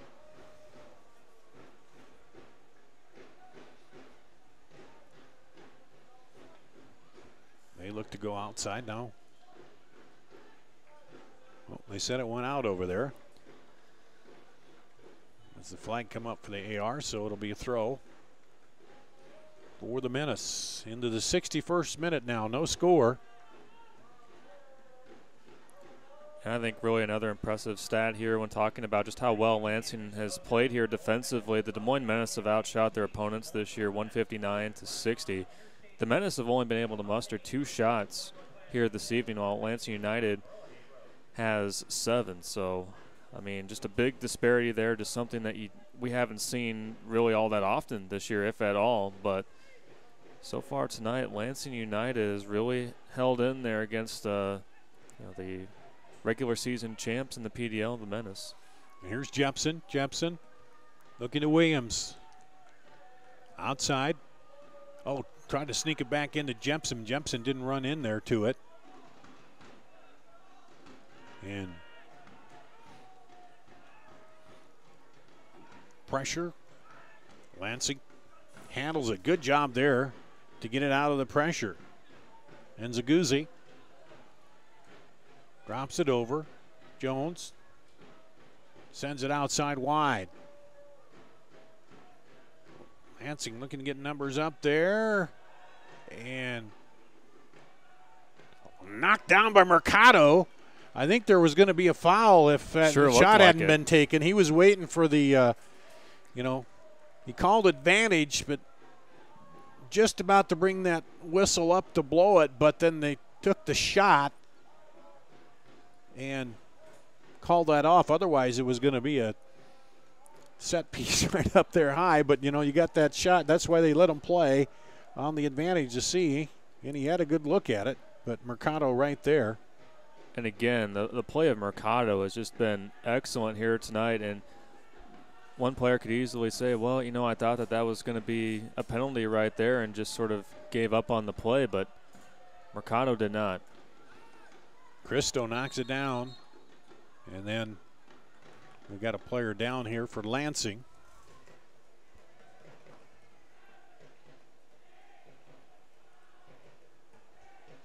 Holding his head there, and Lansing player is trying to sell. There was a foul there, but the referee said, well, no, I didn't see it, but Ebenezer Ekwan. And you know, and going off of that, I'd say for the most part, these officials have let these teams play on here tonight. You know, one of the things we have talked about is the Menace have not had a real challenge for, you know, much more than a half in a lot of these matches. And here now they are. So, you know, this is where if they want to be that championship team, do they step up here? Yeah, I mean, it's a really good point. I mean, you know, this is really the most that I've seen the Menace be challenged, especially as we're, you know, getting towards the halfway point here in the second half. I mean, most teams, they really just sort of wear down, and that's just because of the play of the Menace. I mean, especially on defense, they wear most teams out. But, you know, Lansing has been able to match up with them toe for toe. And because in that game against Caw Valley, it was one of those where the Menace were up 1-0, and they were kind of cruising along, and then all of a sudden a late match lapse, and they kind of let a guy sneak in there and get a shot in on him, and it was just, you know, their lapse in defense that did that, and it wasn't, you know, that it was a back and forth tight match all the way in that. But here we have a back and forth, and Lansing trying to be the upset here. Well, and that should be Des Moines Menace ball right there. You see the fans right there signaling to the referee that it shouldn't be with Lansing. Now it's clearly last touched by Lansing United, but the Menace are able to get the ball back anyway after that throw-in. Fenwick over to Covarrubias. 65th minute, no score here. Winner advances to play Chicago tomorrow night. Well, I'd like to see a little bit more out of Alejandro Covarrubias. He's a guy who can really create as well. I mean, we've seen him make some dazzling plays, especially downfield, and he's just a magician in that way. And you know, those kind of precision passes from a guy like Covarrubias are going to be needed against Lansing if the Menace want to get on the board. So Danny Wright comes in for Inferrati for Lansing.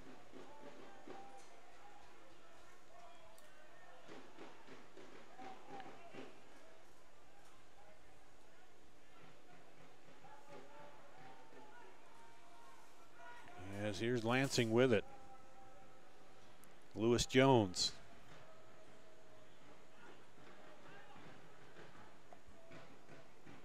And there the car. Knocked away in the middle, but then booted outside, but they're not going to be able to run that down before it goes out.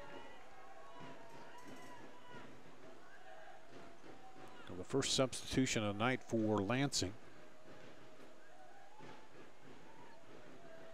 They again try to go up that right side. And that's where it's almost that deep football pass or the basketball fast break, looking for Ryusuke up there. If he can get behind the defense and get a ball, then you know he's going to do something with it. But so far, the defender's been right there with him.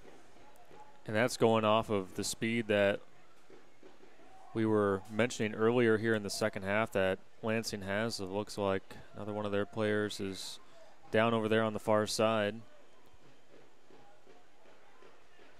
But their speed has made it difficult for guys like Ryosuke and Jepson to be able to get forward. And even guys like Omar Mohammed. I mean, you talk about one of the fastest forwards on this Menace team, and even he hasn't had any kind of counterattack opportunities very often in this match because of the speed of the midfielders that Lansing has. And Strack and Akon have been back there defensively too to Anytime they try to send that ball up over the top, they're right back there still working.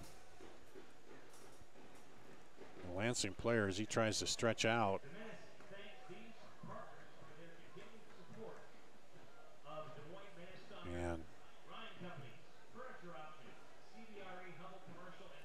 And now they're going to take him out, Puna. And he's been a valuable player for them. And he's one of those fast midfielders that we've been talking about. He's been making some tremendous plays on defense. And so, you know, hopefully for Lansing United, they don't miss him for very long. Well, here he comes right back on. No sooner than they get play going, he drops back on the field. So that's good, I guess. As they send that kick high again. And just on the outside trying to get through two defenders. And almost like the Menace, they're trying to send that pass up and over again and get either behind or rebound off a defender, misplay, and then take it. We bring it back up to the left side. Lewis Jones. And gets it back. Good play there by DeJuan Jones. Jepson heads it up. Ryusuke drops it back. And now the Menace will reset in the 69th minute. No score here. Winner advances, loser ends the season. Outside, Williams settles it. Looks, crossover. Still going against the defender. Gets by him inside. And Jepson had a chance there. Couldn't quite. He got it onto the right foot, but couldn't get it over to the left to get the shot off. Well, and the Menace fans recognize just that all-out effort there from Wilfred Williams. I mean, just staying with that play, and he had the right idea, going for Adi Jepson right there. Difficult play for him to make, and Jepson just wasn't quite there. But, man, Wilfred Williams with just a tremendous job of staying with that play there by the goal. Yeah, Jepson got it in on that right foot and couldn't quite get it out to get the shot off with the left. And now Lansing back the other way. Turn. Almost breaks Christo's ankles there as he turns him around. Yeah, he had to check his shoes after that one. Man, oh man, what a nice individual effort there by DeJuan Jones. And now back. And the Menace up ahead to Jepson. Jepson will turn it now. Williams heading up on the left side. Can't sneak it through there. Good job by Lewis Jones defending to knock that down. Let's see, we're trying to go to that corner again to set up Williams.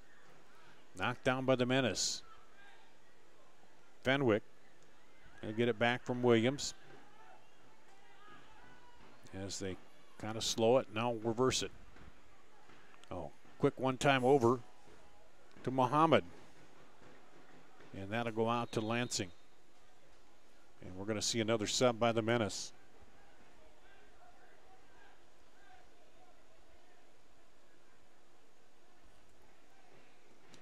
James Allwine.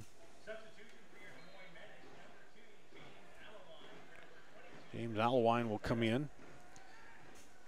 I think that this is really a wise move by Alan Marcina, because Allwine is a player who has plenty of starting experience this year for the Menace, and he'll be some fresh legs here at a critical moment in this game. Jepson over. Tried to send it back in through the middle, but Lansing defense right there. Now Lansing pushing back the other way. Outside to Lewis Jones. Over to Nzaguzzi. Nzaguzzi inside, now gets it back. Cross, and three defenders there, and then knocked away again.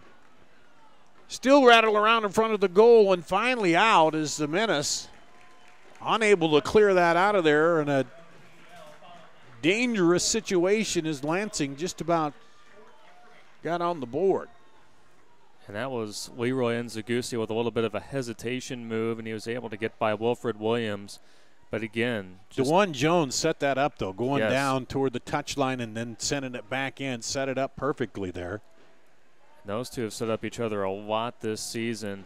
But again, just showing how compact that back line is for the Menace. They stayed right there. They weren't necessarily going after the player. They stood right there knowing that it can change in direction as the Menace. Up maybe have ahead. something. Oh, can he get by? The goalkeeper's out. Can he turn? Knocked away.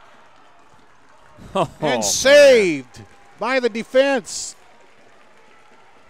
I think that was Kurtz who got in there and knocked a shot away as they got Nwembia out of the goal. The Menace unable to take advantage of it, and they do get a corner out of it, but a big opportunity missed as both these teams turning it up now, trying to get on the board. You can hear the fans here at Valley Stadium. Kovo Rubius will take the corner for the right side for the Menace. Swinging out, headed away. Menace will run it down. Williams sends it far side for Jepson. Jepson knocks it down, sends it back the other way toward the goal. There's a scramble. Oh, and a turn on the shot, and Ryusuke too high. Up over the top of the goal. Wow, things are heating up here. This is playoff soccer. I tell you what, and speaking of beautiful setup, how about Adi Jepson right there? You don't think he had anything, any kind of option No, it didn't there. look like it at all, did it? And then all of a sudden, I think Kino Ryusuke's eyes got really big as the ball was heading that direction, and just a little too strong from Ryusuke, but it looks like the Menace, all of a sudden, they're starting to wake up just a little bit. Covarrubias trying to get control of it. He can't as he sent it outside. Right. So both teams taking some shots here in front of their own goals, but unable to get it into the back of the net. And now Lansing with possession. Lewis Jones. Strack looks up ahead, surveying the defense. Going to move in there, try to create something. Out wide.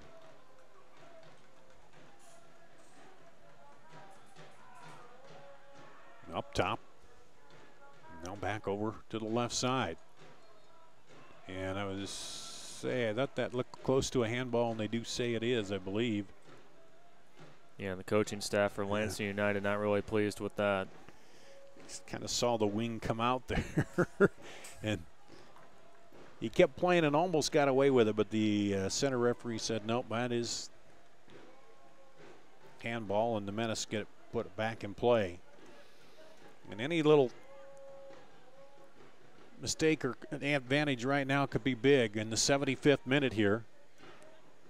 No score. The winner advances.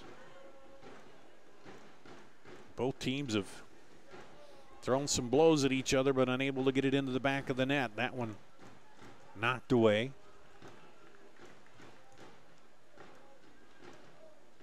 And a throw in by the Menace. Van to Williams. Williams off the defender, now takes it up. Inside to Jepson, back out to Ryusuke. Up into the middle. Covarrubias lobs it over. Cristo. Out wide. Muhammad trying to work it. And then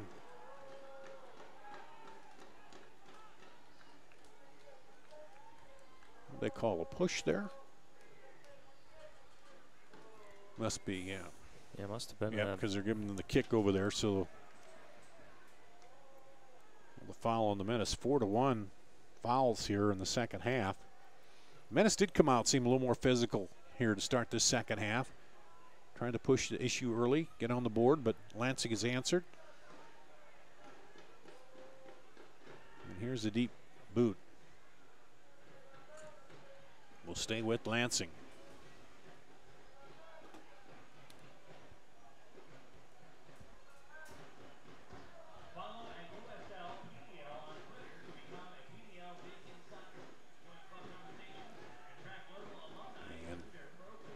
the left side with it. Working over there is McNitt.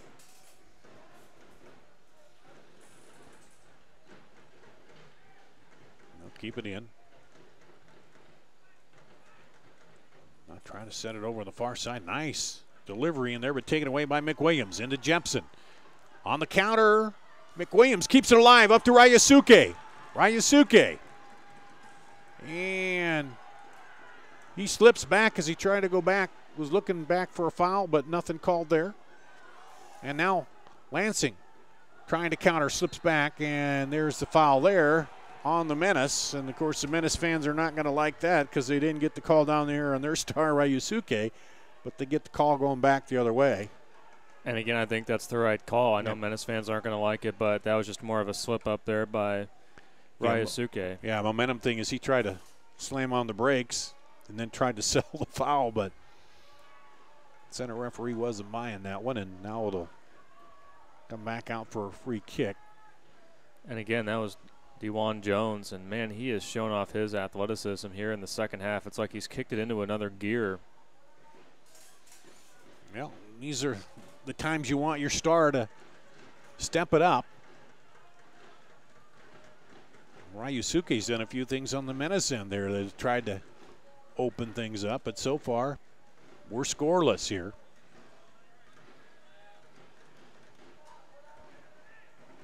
Lewis Jones looking to get it through, and that'll go out for a goal kick as the Menace defense holds again.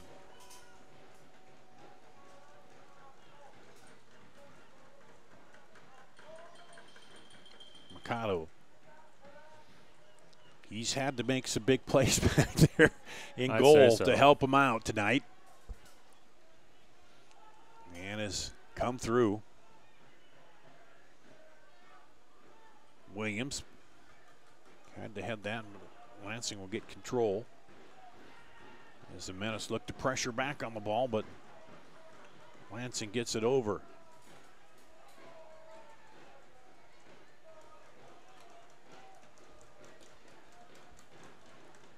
DeJuan Jones kicks it outside. Back toward the middle. Oh, little try to sneak it through and blocked by two defenders. Mickelson will send it out. And some quick reaction by the Menace defenders. And it's been there all the second half, and throughout this game, it just seems like they're at the right place at the right time. They know where they need to be at. Even when things start to break down, the Menace back line has just been very steady throughout this evening.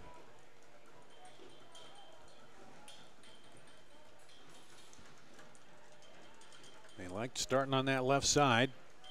Now turn around. Menace trying for the quick counter, and then a foul there, which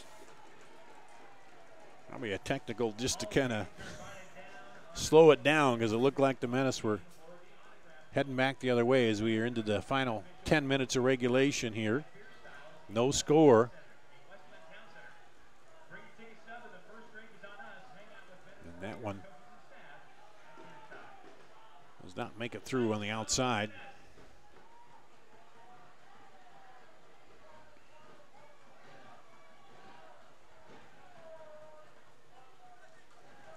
Up on the right side to Lewis Jones.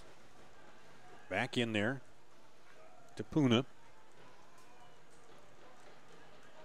Give and go now. Outside, Lewis Jones.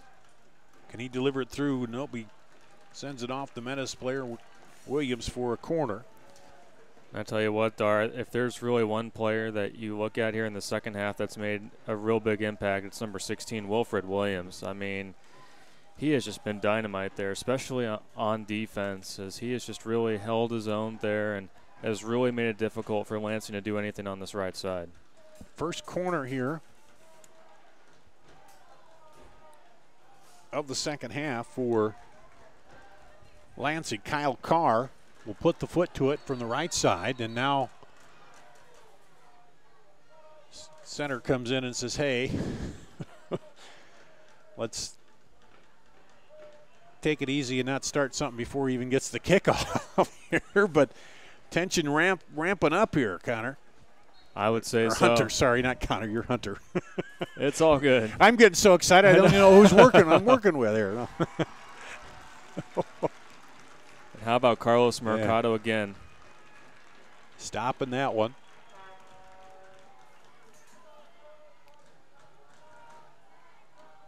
And there's Williams. Let's see him take it up the sideline. Stop and go up ahead. Jepson. Jepson looking. Sends it across. Headed wide.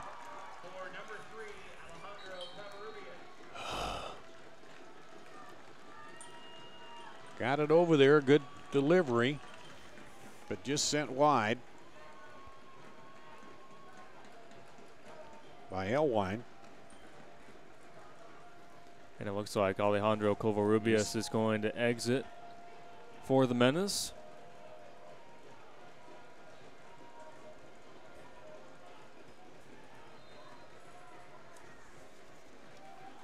And I believe that's Michael Pepra coming in.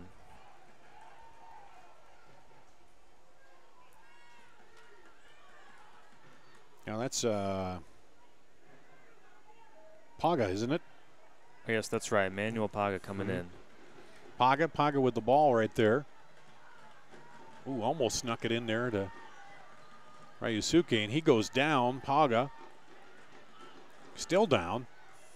Finally gets up. Lansing going to try to come back the other way. Oh, nice tackle by Fenwick to take the ball away. Into Jepson.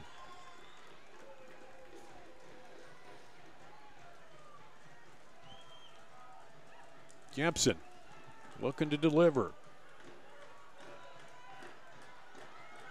Up ahead, lobs it in there. Oh, Paga can't get to it. Ryusuke picks up the rebound into Paga. Back out to Michelson. Jepson. Oh, tried to sneak by the defender, but take it away. Quick back the other way on the counter. And foul. They get it in play quickly and knocked down by Mercado. As that free kick, they didn't wait for everybody to get back. It was smart play. They got going quickly there. And you don't have to wait for him to whistle that into play. And Carlos Mercado knew that, and he was right there to make, yet again, another dazzling save. That's 5 saves in the match for Carlos Mercado. And the one time where the Menace defense kind of fell asleep, usually you come up and you stand in front of that ball, so they can't do that quick kick out of there. As we're into the final 5 minutes of regulation, no score. Chance to move on here. Loser ends the season. Lansing and Des Moines. Menace trying to keep their spotless record going. Lansing looking for the big upset. Jones drops it back inside. Now they'll send it up top.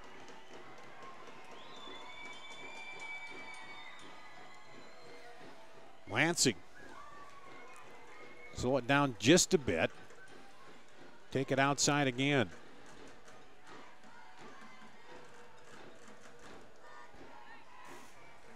Trying to get in there to Nzaguzzi or D1 Jones. As Lewis Jones drops it back.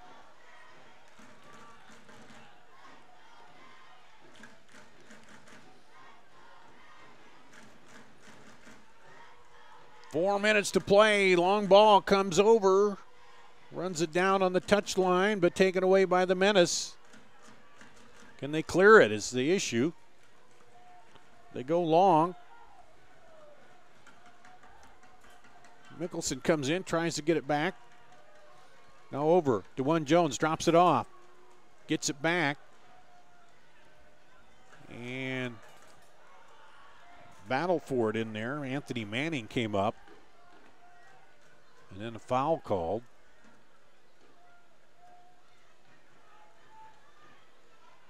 And that'll go against the Menace, and that puts the ball out there in a dangerous spot for a free kick.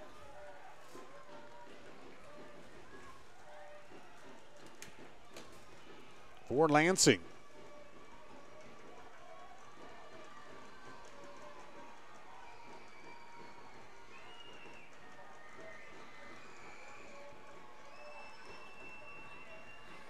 Strack and Carr out there.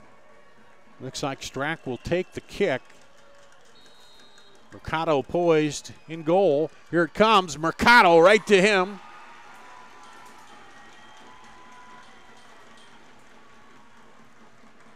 And wow, things are ramping up or what here? Oh, man. I tell you what, I mean, what a fun match this has been. Just exhilarating, and again, just edge of your seat. I mean, you're just waiting for that one breakaway, and we've seen quite a few of them here in the last 15 minutes. Now the Menace trying up the far sideline, and they can't run it down. It'll go back out to Lansing. But you just feel this energy here at Valley Stadium. I mean, it was quiet about 20 minutes ago, and you can just feel the tension here at the stadium. The home crowd trying to will the Menace on here, give them a little advantage with the support, but every time they raise the roar, then the Lansing comes right back and quiets them down as they set it back the other way. They've responded well against the home crowd, almost knocked down by Manning.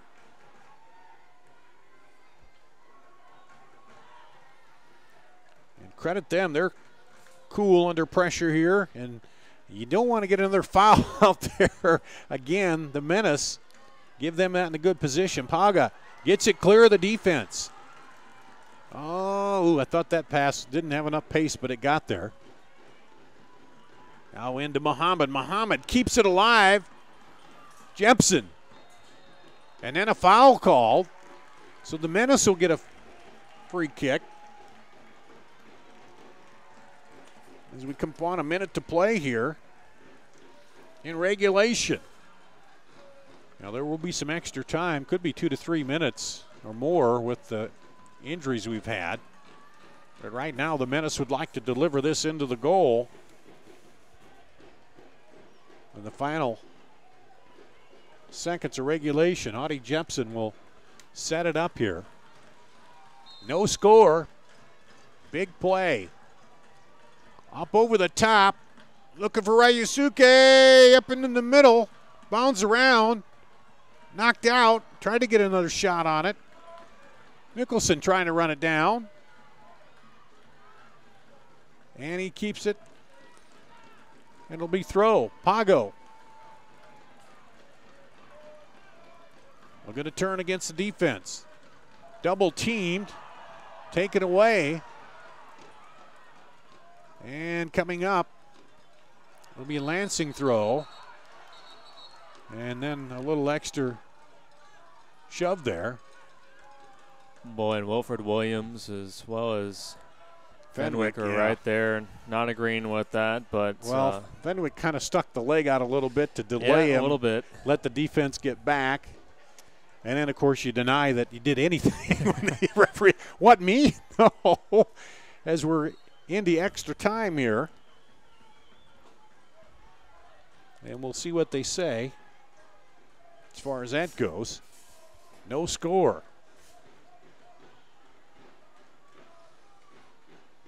Up ahead. Drop it back. Lansing trying to go up outside, and too much on that one. They had two guys out there on the right edge, but a little too long for Lewis Jones.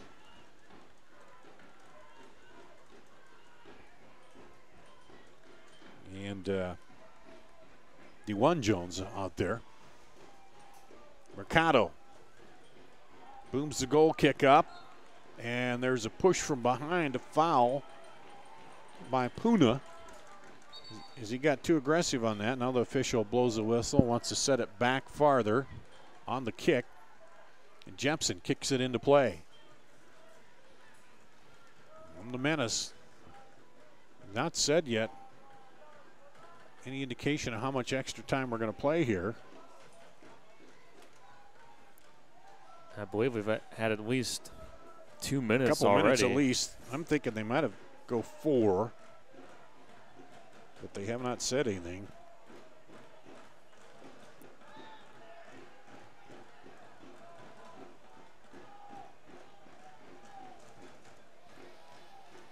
Both these teams trying to end it now and not extend the match. Oh, that one almost got through there.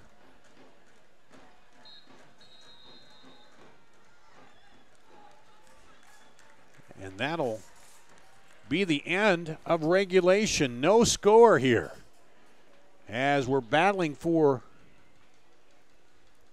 a chance to advance in the playoffs. And they'll come over and we'll play an extra period. Let's take a break. We'll do that. We'll be back with more PDL Championship Soccer here on CISN.TV. New 2018 Chevy Silverado 1500 Crew Cab LTs. Over 25% off or 0% for 72 months. Plus up to $5,000 off. Hundreds of new Silverados in Waukee. Up to $10,000 off select new Silverado HDs. New 18 Equinox LTs 20% off or 0% for 72 months. Plus up to $2,000 off. Chevy Truck Month in Waukee. Schottenkirk Chevrolet Waukee. Chevy. Find new roads. Summer is always a happy time of year, and at Come and Go, we want to make you even happier. That's why we have great deals all summer long, like our made fresh pizzas that are buy one and get one free every Friday. And you can sip happy with any size drink for just $1 every day. Or get 10 cents off fuel when you buy any 3 sodas. So come on in and find your happy this summer. Come and Go, where and means more happy. Grocery. Welcome to Fairway, where we're not a mega food, fashion, fitness, you name it center. For 80 years, we've been your neighborhood meat and grocery store, focused on cutting you the highest quality meats for your backyard barbecue, providing the freshest ingredients for your summer salad, and making sure your shopping trip is as easy and sweet as Grandma's blueberry pie. So while others try to put it all under one roof, at Fairway, we put our all. Miss your hometown clothing store, the one that had it all? Everything to get the work done, all in one place? G&L Clothing is your hometown Iowa store. Stop in and see us, or we're only a click or phone call away. Family owned for nearly a century. G&L Clothing, 1801 Ingersoll, Des Moines. G&L Clothing, your size, your style, we've got it all. Here at Valley Stadium, we played 90 plus a few more minutes here, and no score yet to see who moves on. Darn Danielson, Hunter Phillips, and wow, that last few minutes and extra time there really ramped up the excitement here, and now we go to overtime. Yeah, I mean, it was a treat watching that regulation. Now we get even more soccer, and it's amazing. I mean, this has been really such a great defensive battle between both of these teams, but that really did show when things started to break down a little bit in front of the net. I mean, they were still able to make the right defensive plays. Both of these back lines have been so compact here tonight, and really there just haven't been too many offensive chances, and so now we get a little more soccer in to decide who's going to move on here in the Central Conference Championship part of the bracket in the PDL playoffs. And, man, one team's going to be really happy and one team's going to be really disappointed after the effort they put out here tonight. And that's always the tough thing. I mean, you know, after this match, the loser's going to go home and the winner will fight for another day. And, you know, looking at both of their schedules, the last time that both have been a part of a match that was a tie, they're only 1 day separate from one another. So it's been quite a while for both of these teams. You go back, I know you mentioned earlier, Dar, about that Cobb Valley match here at Valley Stadium back on June 23rd. That was the only tie on the schedule for the Menace. And then the last tie for Lansing United was on June 24th, and that was at home against West Virginia. So obviously Lansing looks like they have a little bit more experience in these kind of situations playing in this overtime period. But you know what, for the Menace, I mean, they don't want their magical season to come to an end, especially here at home. So we've seen both of these teams fight really hard, and we're going to see them fight even harder here in this overtime period. Well, here we go. The Menace in red here on your screen, the red and black. Lansing in the blue with the white stripes, and Menace will kick it off to start the first of, I'm not even going to say what could be 2:15 overtime periods, but here we go. Paga. And quickly back the other way, knocked around. And the Menace retained control. Man, a lot of quick movement early here. Each of these teams knows any quick break or gap in that defense could end it. And that was D1 Jones right there, showing off the speed there. He has it right there. And again, he just has that extra gear in him. And could he have enough for Lansing here in this overtime? And the Menace up ahead, Ryusuke. He's been held without a goal. 17 on the season. And up the sideline to McNitt. We'll drop it back now to Bay Kurtz. Akon will kind of wander through the middle of that defense. Tries to sneak it over, but Muhammad knocks it down. Here's Jepson. Muhammad on the outside. Muhammad. Here comes Muhammad. Into the defense. Oh, and that one got underneath it, and he knows it. He put his hands to his head as soon as he kicked that, knowing that he should have got over the ball a little more. Yeah, but I like seeing that aggressiveness out of Omar Muhammad. If there's any guy who's going to push that envelope, if there's any guy who can make those kind of plays happen, it's certainly Omar Muhammad. You have the defense backpedaling there and just, take that shot. Maybe you catch him. And Wembia with the goal kick. As Lansing puts it back in play here. McNitt. He's been the guy running it from the left side for them. It seems like that's the way they like to get it going. Now he's over here, got his hand back up, wanted the ball right back over there. Into the middle. There he is outside. Looking to distribute it. Back over to Kurtz. Kurtz lobs it up over high. Knocked around, and the Menace defense will clear it. Ryusuke comes up, but can't get to the ball. Braden McNitt drops it off again to Kurtz. Kurtz sends it up. Knocked away. Battled for there. Just trying to stay with it and then pushed, and there'll be a foul. Allwine draws that. And again, James Allwine has those fresh legs, came in the later stages of the second half. Jepson sends it over to the left side. 3 minutes into the first 15-minute overtime. And Jepson just mishit that one. He just hasn't had the touch tonight.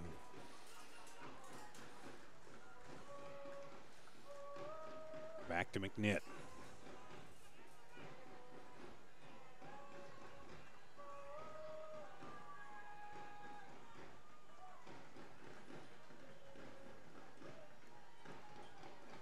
Outside with it. Lansing. Oh, there's a little mishit there. So they try to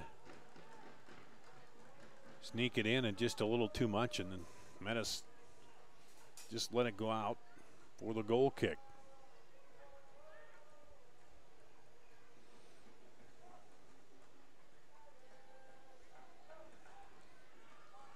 Drive up ahead looking for Ryusuke. And now there's a little mishandle there. And the Menace will get it back on the throw.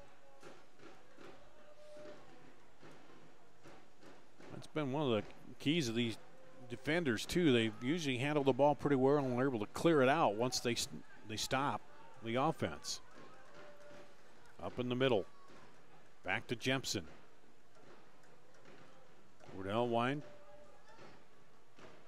Battling. And just keeps it alive. As McNitt comes away rubbing his nose there after that encounter. And I got a feeling it's going to get a little more physical here as we go through. And there's a foul called on Lansing. I tell you what, Dar, Emmanuel Pog has really been a nice spark plug for the Menace. I mean, he did not waste any time when he came off the bench. No, he took the ball and he's gone right at it. He's attacked, hasn't he? So they obviously put that bug in his ear when they sent him in and said, hey, let's go, make something happen. You got the fresh legs. And you're right. Sometimes players come in and they like to slowly get into that flow and you know, take over, but not him. He's come right in here and pushed the issue. And now for the Menace, about 35 yards out. Just a little off center to the right on the goal. Jepson lobs it up, knocked around, and a push should be called down there on the Menace, so it'll be a free kick coming back out for Lansing. 6 minutes into the overtime. No score.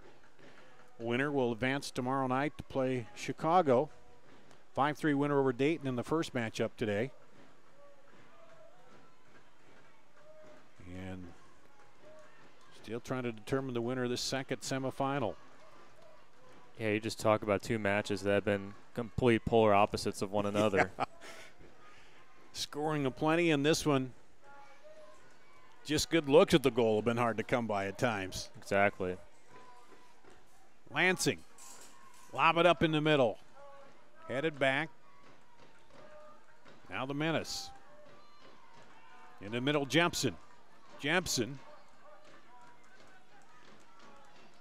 Over to Muhammad. Muhammad, that right side. Let's see what he can do with it. Stops it by the, almost by the defender. Keeps it alive. Over to Allwine. Now back. And they'll drop it to Manning. We'll send it to the other side. Mickelson. Out wide. Williams. Back in. Good low. I think he waited there. If he'd have turned and took that shot, man, it looked like he was set up perfectly. Knocked away by Cristo. Jepson fires high. Whoa. Man, Jepson put everything that he possibly could into that shot. But the previous one, it just maybe one too many touches there. Just a little too much hesitation there. You know, you just talked about it. Hey, a good look in front of the goal is hard to come by. He probably couldn't believe it. You know, as you know, this game has been going by. It's been difficult to find any kind of space in there, and so a little hesitation there by Paga, and you know, Lansing was able to close in. But then Jepson unleashing one there and just going high above the bar. Nick Strack was down there a minute, got his legs stretched out, and he gets up limping a little bit, but he's ready to go again. He's been one of those stoppers in the back there that has made it tough on the Menace. He says, you're not taking me out of this game right now. No. Stretch it out a little bit, and here, oh, nice save over there on the side by Kurtz as that one almost went out. DeJuan Jones sends it to McNitt. Drops it off. Battle. And Manning. And they're going to call the foul on Lansing. And that's going to be on Nzagusi. Yep. He and Manning got into it, and he had the pull on the jersey last there. And so looks like we're going to have a substitution for Lansing.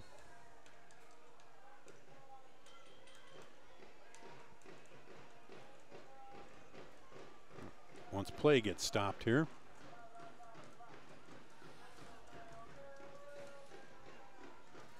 Yes.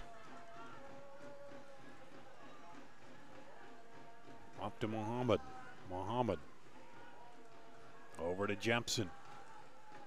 Jepson lobs it over. Allwine running on but can't get there.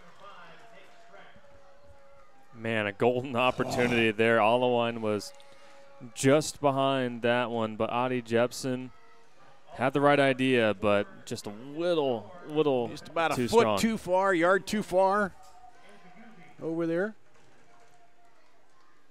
And a couple of subs waiting to come in over there for Lansing when we get a chance. Now 10 minutes into the overtime. And can he keep it alive? No. It'll be a throw for the Menace, and the stoppage will allow the substitutions to come in.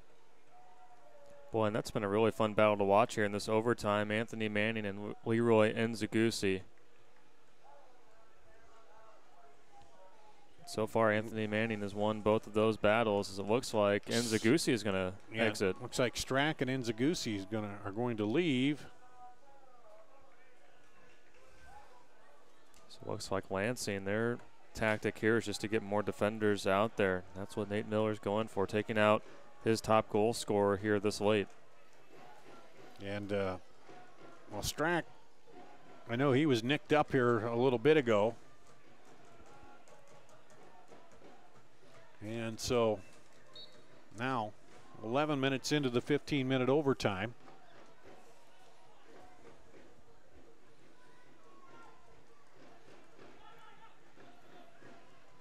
Headed up, Muhammad delivers back in Allwine. Now over to Jempson. Jempson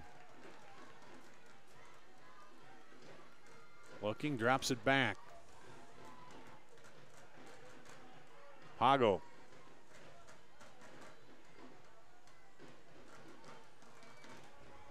Williams in, now didn't get it back over to Jempson. And they called the foul on, looks like the Menace on the push over there.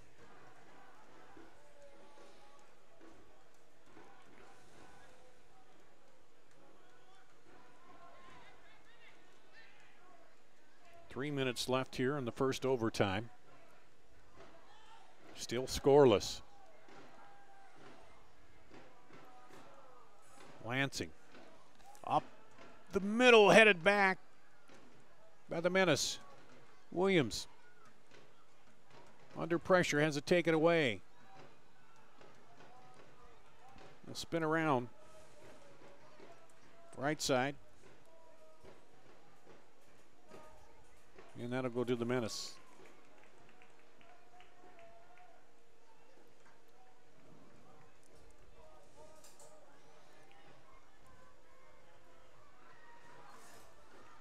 Battle Muhammad wins the battle there for the ball.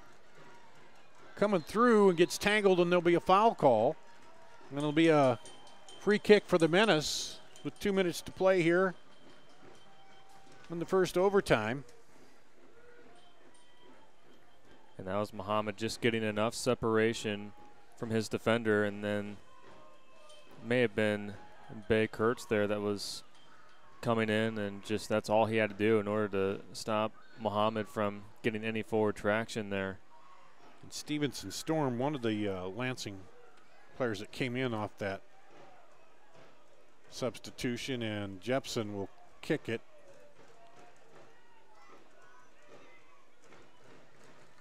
Here he'll take the free kick. Headed back inside and smothered there as Fricky tried to get the rebound. Or was that Fenwick? Fenwick, I think. Yeah, I think you're right there. That was Fenwick. Fenwick. How about the play from both goalkeepers here tonight? Yeah. Anthony Mwembia has really done a great job for Lansing United. And that time he had to look through traffic to find that ball. As Lansing now trying to counter back the other way. Final minute here of the first overtime. Pass intercepted by Lansing. Sent it far outside. And he get the delivery back in. Working against the defense. And I'll take it away.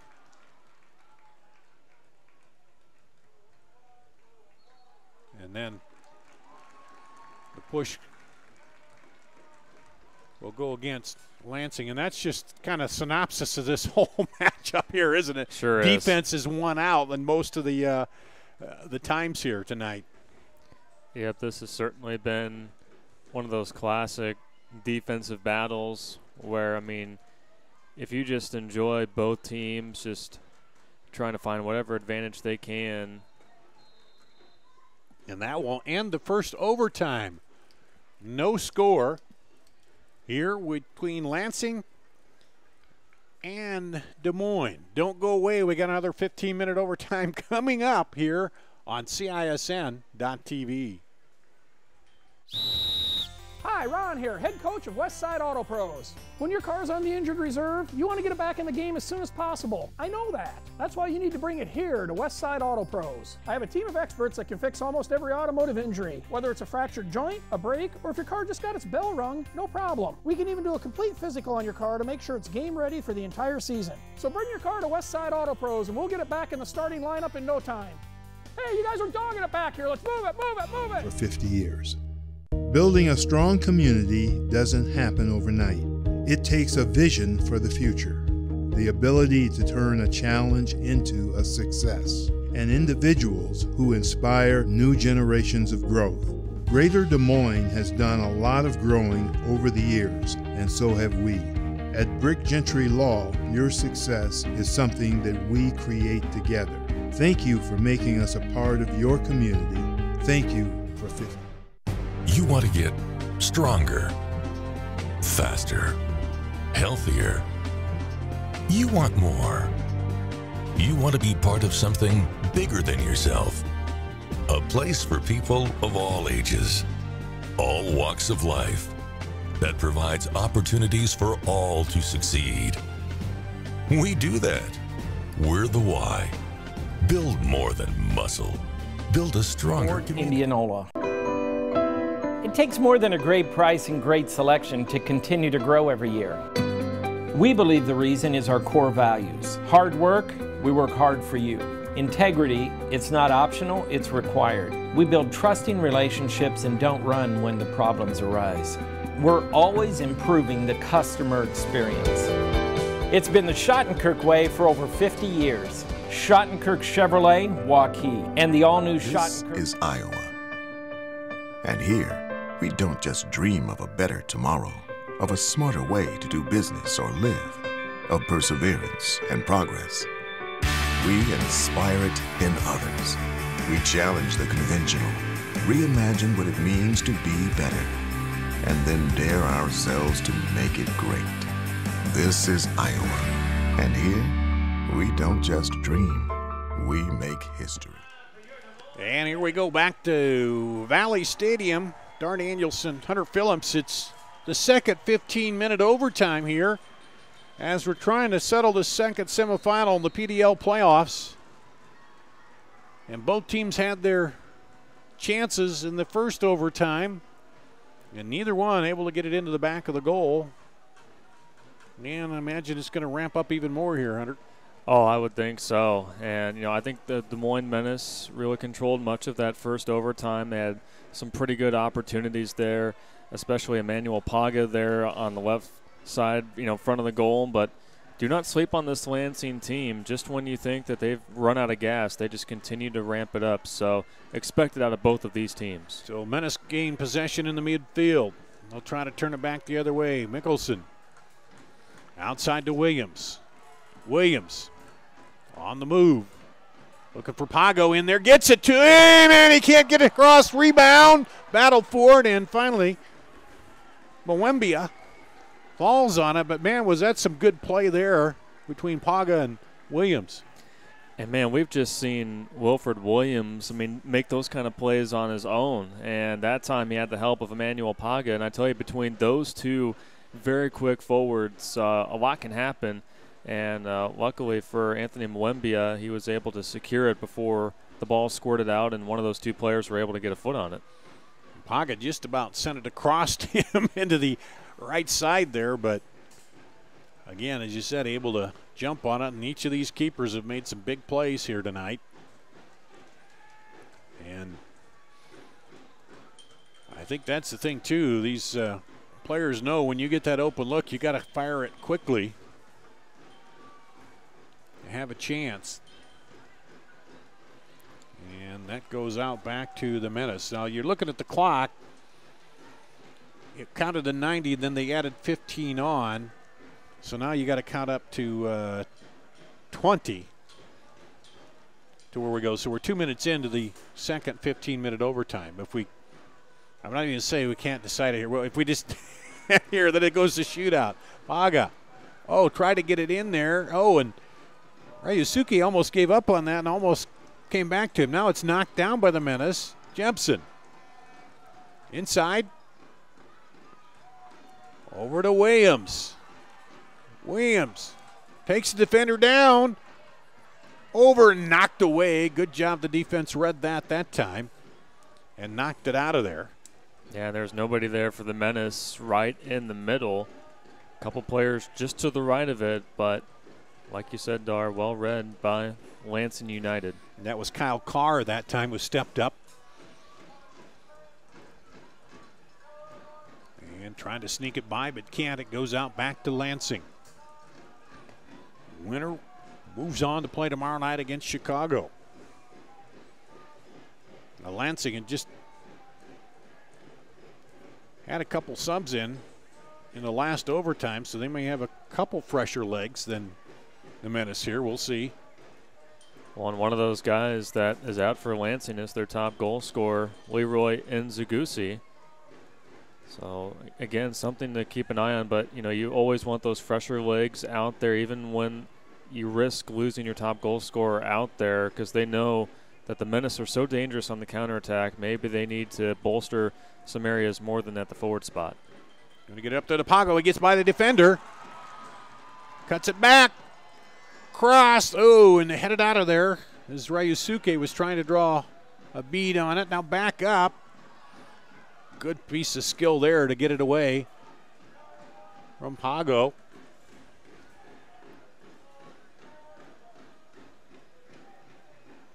And Ryusuke was just ahead of that cross. But Paga has been just, you know, like we talked about in the last overtime, he's just been a big spark plug for this Des Moines Menace team here late in this match. Wow, and on the far side, a Lansing player goes down over there. Stopped, the ball went out.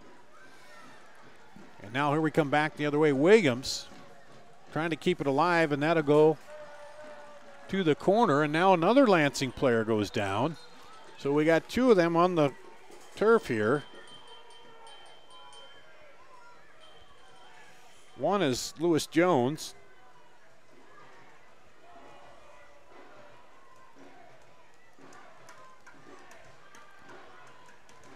And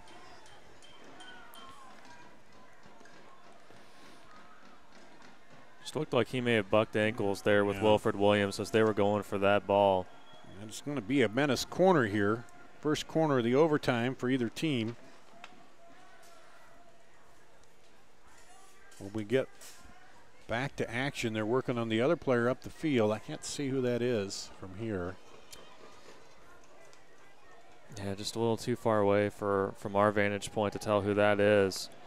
And it could be some cramps at this point, too. I mean, it's not that warm a night out there, but, you know, some of these players have played a lot of minutes now. And I'm sure they're going to add some time here to this with the injury.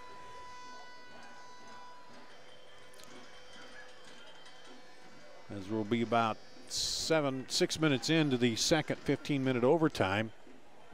The Menace with the corner kick. Elwine will take the kick from the left side.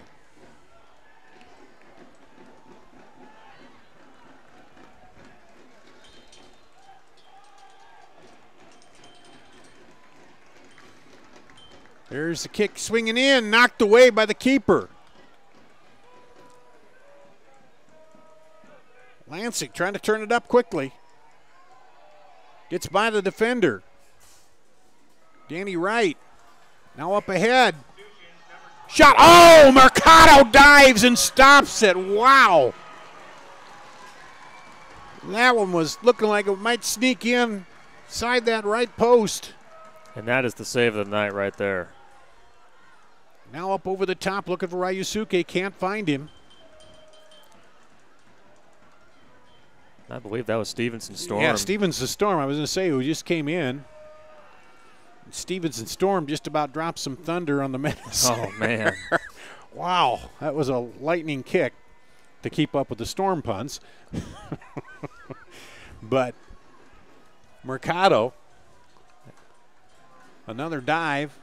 He's been on his stomach a lot tonight. And here comes Lansing. Lewis Jones.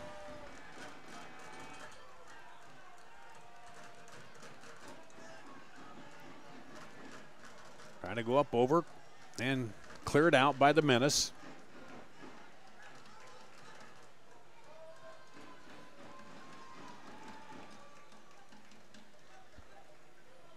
Lewis Jones to throw it in. Now delivers in there to Danny Wright. Into the middle. Trying to turn it back.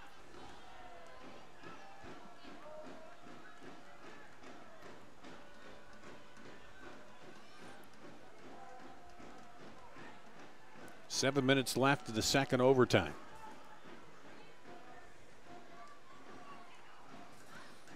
Lansing outside. Battling the defense.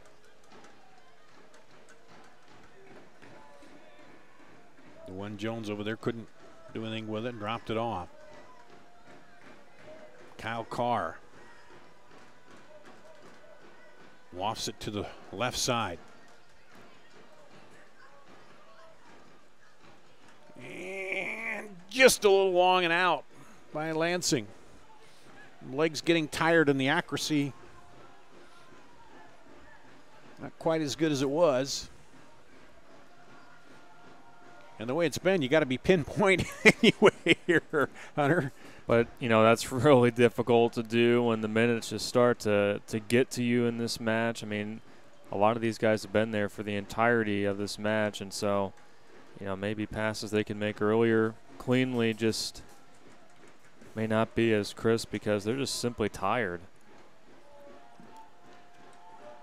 Long kick, battle for it, up at the half. Still batting Allwine over there. And Lansing comes away with possession. Drop it back, now send it over, but knocked down by Pago. He's on the run, and they'll just have to clear it out. And again, Emmanuel Paga, he's come into this game and had a spark for the Menace here. Certainly has, and I know that he was really, you know, disappointed with the end result of that, but his effort allows for a corner kick here. Here we go, the Menace trying to score on the set piece, curving in, knocked down. Jepson coming out of there trying to run it down. Cristo drops it back to Jepson. And had a couple Menace players offside. They try to get back onside. Ryusuke! Oh, he misses. Got it to the man, but he couldn't get it turned into the goal. And we're playing on.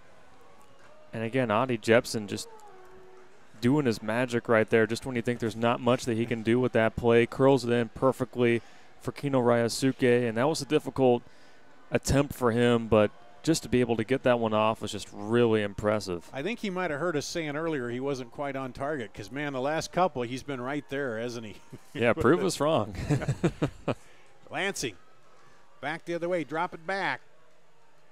Up into the middle, oh, knocked down, pinballed around. Menace can't clear it, and then Menace player goes down.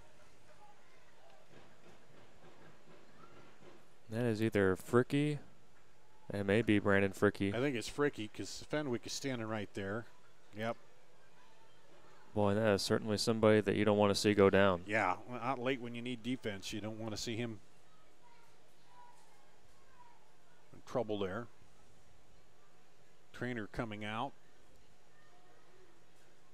In the second overtime here, no score. And the second semifinal. The first semifinal, the exact opposite of this one, a 5-3 Chicago FC United win over the Dayton Dutch Lions. 8 goals scored in that one. Not a one here. Right. Yeah, we saw 4 goals alone scored in the second half, and you know, like you said, it's just hard to get a clean view in front of the goal for either one of these teams. But you just got to enjoy this type of soccer where both of these teams are just fighting their tails off. And, I mean, you know, you can just tell that the effort is there. And I know all these fans here watching at Valley Stadium and watching back home appreciate it. And they boot it down deep as we got 2.5 minutes to play in the second overtime. I'm sure they'll add a little time onto that, I would think, for stoppage. And Fricky went out, but now is back in there as they come up over the top. And the defender gets back again. There's another guy who's been rock solid, Anthony Manning back there. Yeah. It'll be a kick for the Menace.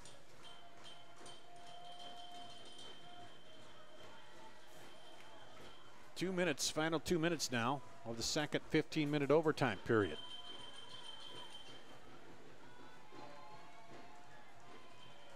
Up ahead. Ryusuke. Outside. Oh, couldn't get it through to Williams. Looked like he was going to get it out there.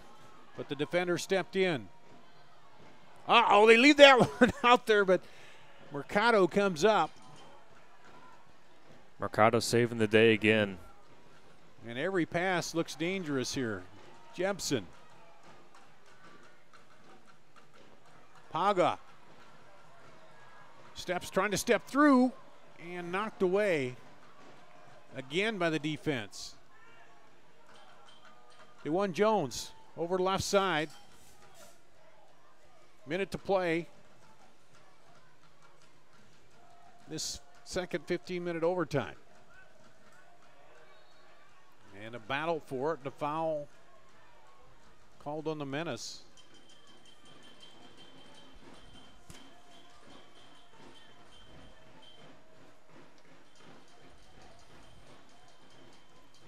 And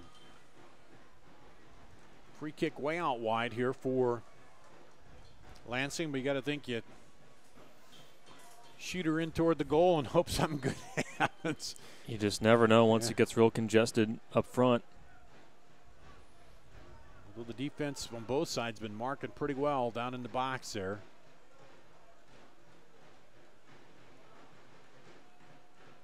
And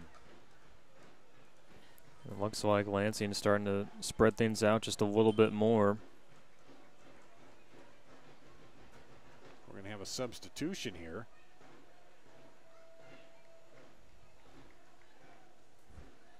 So we'll have added time to this overtime period. Now as looks like Puna's going to go out.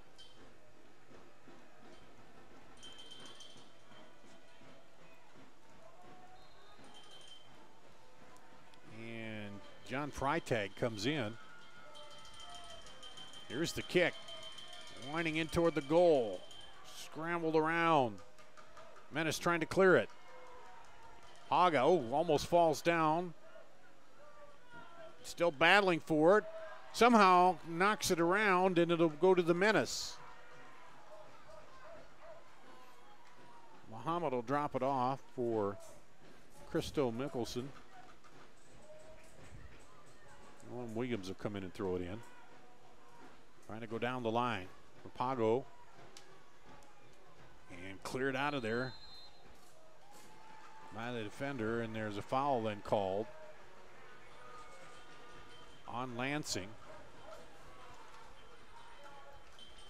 So the Menace with a free kick here. And Audie Jemson a chance again to try to work the placement in. Extra time in the second overtime. When that runs out, we go to a shootout if there's no goal. Lobbed up over the outside, headed toward the goal, battled around, knocked around, and nope, they're going to call a foul on the Menace in there. And that scramble, it'll come back out the other way.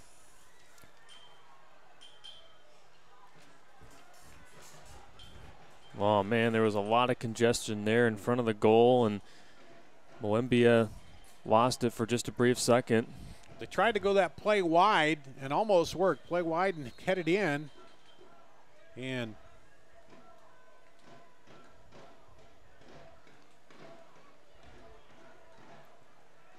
now did he call it over? Yep. Is that it?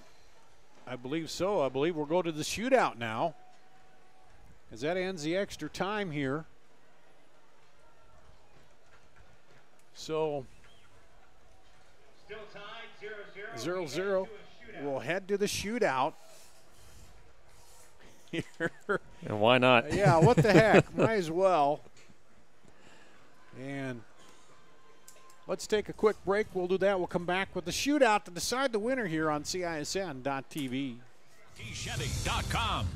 Schottenkirk Chevy's Truck Month. Save big in Waukee. New 2018 Chevy Silverado 1500 Crew Cab LTs. Over 25% off or 0% for 72 months. Plus up to $5,000 off. Hundreds of new Silverados in Waukee. Up to $10,000 off select new Silverado HDs. New 18 Equinox LTs 20% off or 0% for 72 months. Plus up to $2,000 off. Chevy Truck Month in Waukee. Schottenkirk Chevrolet Waukee. Chevy. Find new roads. Waukee Chevy. Summer is always a happy time of year, and at Come and Go, we want to make you even happier.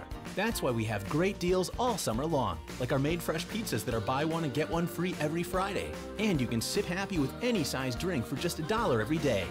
Or get 10 cents off fuel when you buy any 3 sodas. So come on in and find your happy this summer. Come and Go, where and means more happy.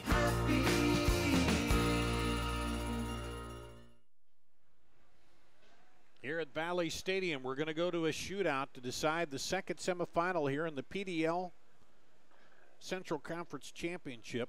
The winner to move on to meet Chicago tomorrow night. Dar Danielson, Hunter Phillips, Ruben Garza been running the board for us here tonight. Peter Tarpey on the camera. And, well, we know, having just watched the World Cup, even the best players in the world don't always hit those PKs, Hunter, and sometimes the keepers, it's if they can judge it right, play it right, they can knock them down, and all the pressure mounts on you when here this is for the end your season or move on. Yeah, and that's what makes this shootout even more intriguing, because we have some really good goal scorers on both sides, and I think everyone watching back home, and Dar, you would agree too, that the goalkeeper play has just been magnificent in this game between Carlos Mercado and Anthony Moembia. And so which one is going to have the advantage, we're about to find out. And I'm really looking forward to this, because this has been just such a tough battle all night long. Both of these teams gave it their all, and I think it's only fitting that we're going to decide this one in a shootout. Mercado over there, all his teammates shaking his hand saying, hey, man, we trust you. We want you back there. You're the guy we want back there. And I got to imagine Anthony Moembia is getting the same thing out of his Lansing teammates, because he's been just as stellar in goal tonight for Lansing.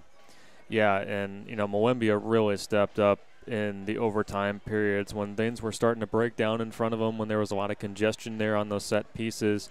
He really stood his ground. But I tell you what, Carlos Mercado made some highlight saves here this evening, and so we're going to see what kind of tricks each and every one of these strikers has up their sleeves to try to trick out both of these goalkeepers. It's not going to be easy, because both are very, very good, but we're going to find out.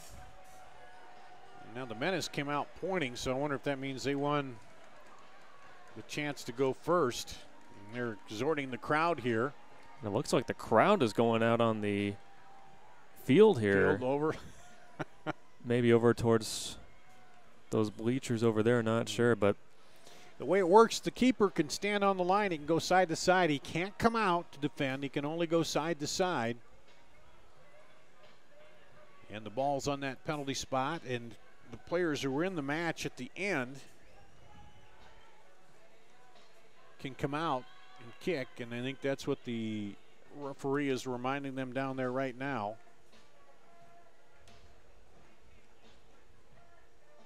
As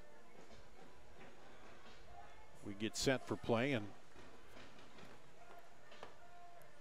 well, it looks like Lansing will go first the way it looks. Mercado is going back in goal, and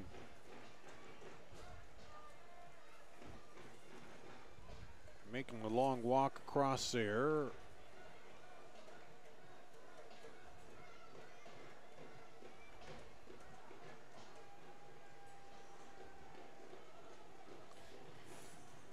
Is Danny Wright to take the first kick from the mark for Lansing.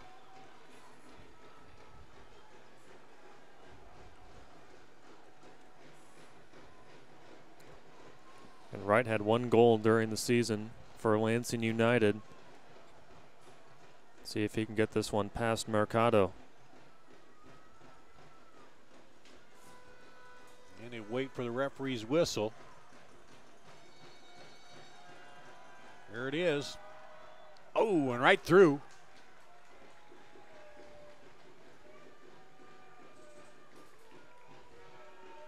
For the first shot. And that brings up Kino Ryusuke for the Menace.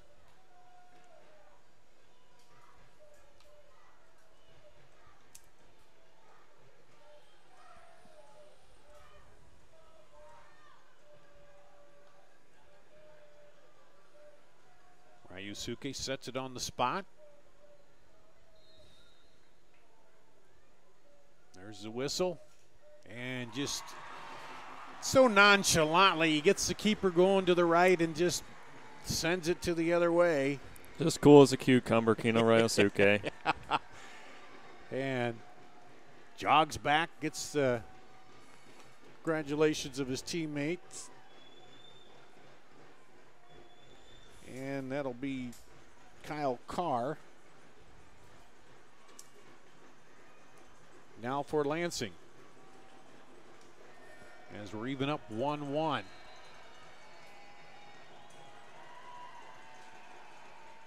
Oh, and he gets Mercado moving to his right. Carr sends it in. Take the 2-1 advantage with Christo Michelson coming in for the Menace. Michelson did have 1 goal during the season, regular season for the Menace. See if he can keep it even.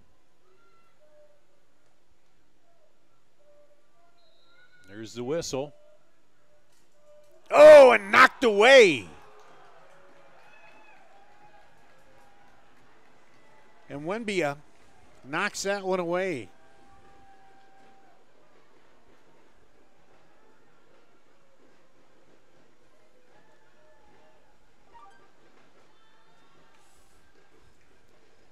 So now this is a must save for Carlos Mercado.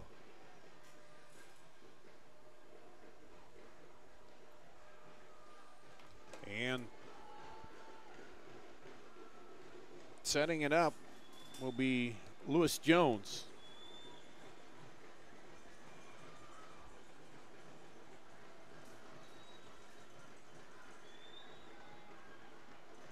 He's set to go.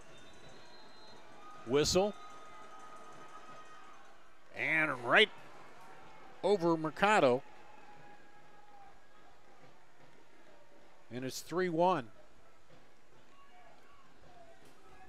Here comes Fenwick.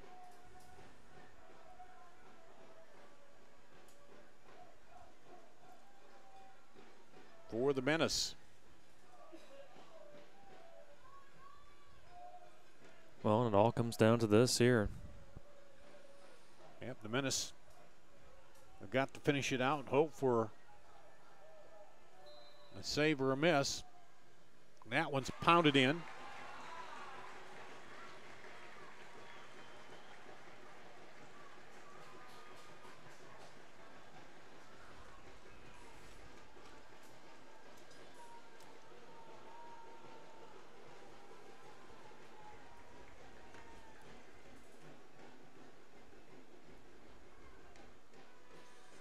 DeJuan Jones will come up for Lansing.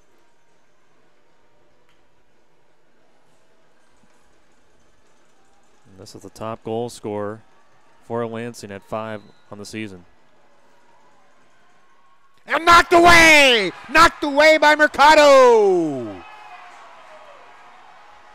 The Menace have life.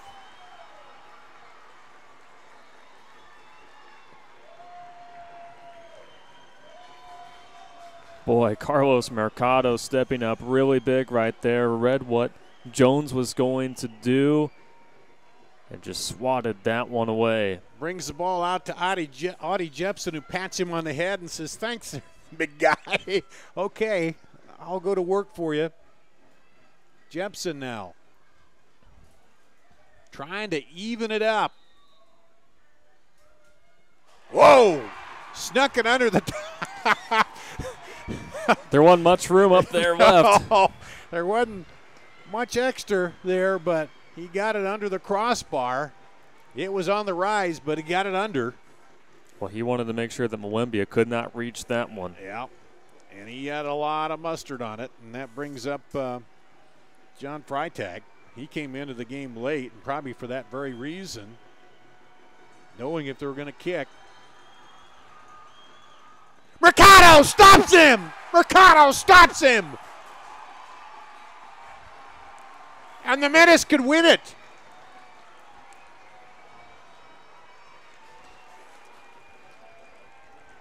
Now it'll rest on the leg of Manning. Anthony Manning will step up.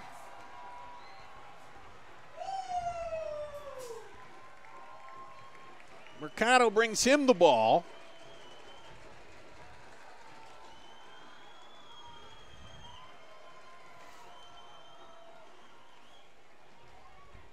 And here we go. Whistle. Goal!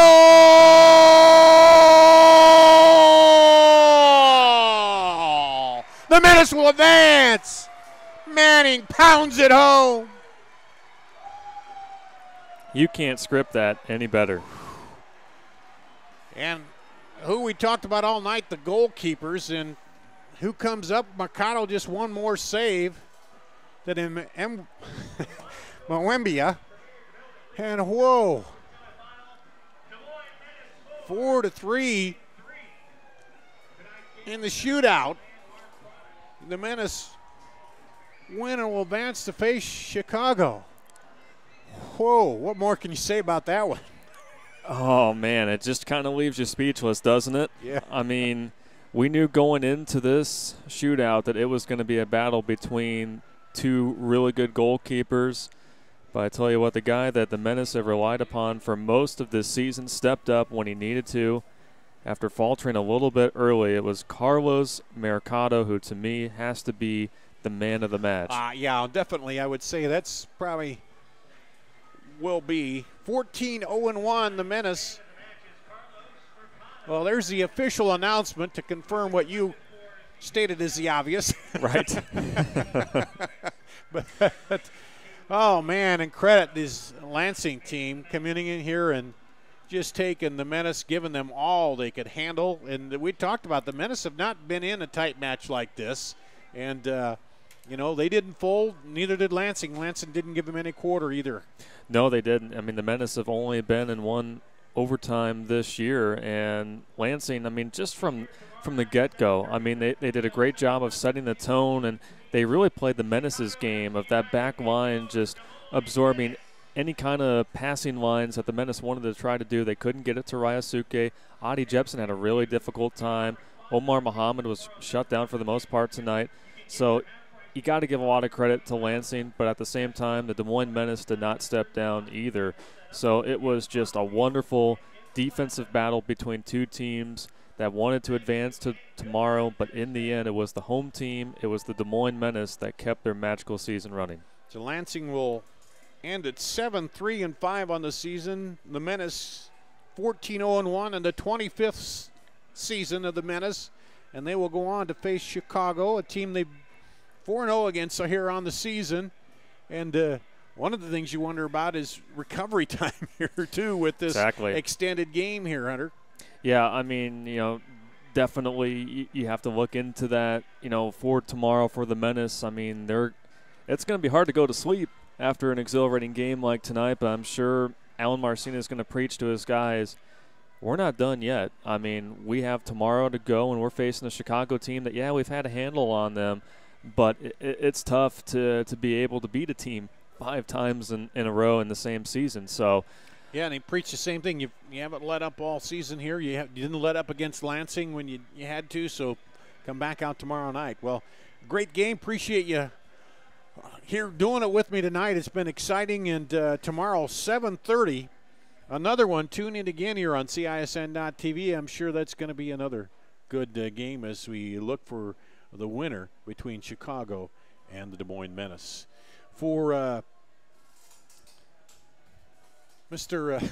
Ruben here, Garza done a great job on the controls. Peter Tarpey in the camera. Hunter Phillips, I'm Dar Danielson. That's going to wrap up our coverage here on CISN.TV. Schottenkirk Chevy's Truck Month. Save big in Waukee. New 2018 Chevy Silverado 1500 Crew Cab LTs. Over 25% off or 0% for 72 months. Plus up to $5,000 off. Hundreds of new Silverados in Waukee. Up to $10,000 off select new Silverado HDs. New 18 Equinox LTs. 20% off or 0% for 72 months. Plus up to $2,000 off. Chevy Truck Month in Waukee. Schottenkirk Chevrolet Waukee Chevy. Find new roads. WaukeeChevy.com. Schottenkirk Chevy's Truck Month. Save big in Waukee. New 2018 Chevy Silverado 1500 Crew Cab LTs. Over 25% off or 0% for 72 months. Plus up to $5,000 off. Hundreds of new Silverados in Waukee. Up to $10,000 off select new Silverado HDs. New 18 Equinox LTs. 20% off or 0% for 72 months. Plus up to $2,000 off. Chevy Truck Month in Waukee. Schottenkirk Chevrolet Waukee Chevy. Find new roads. WaukeeChevy.com.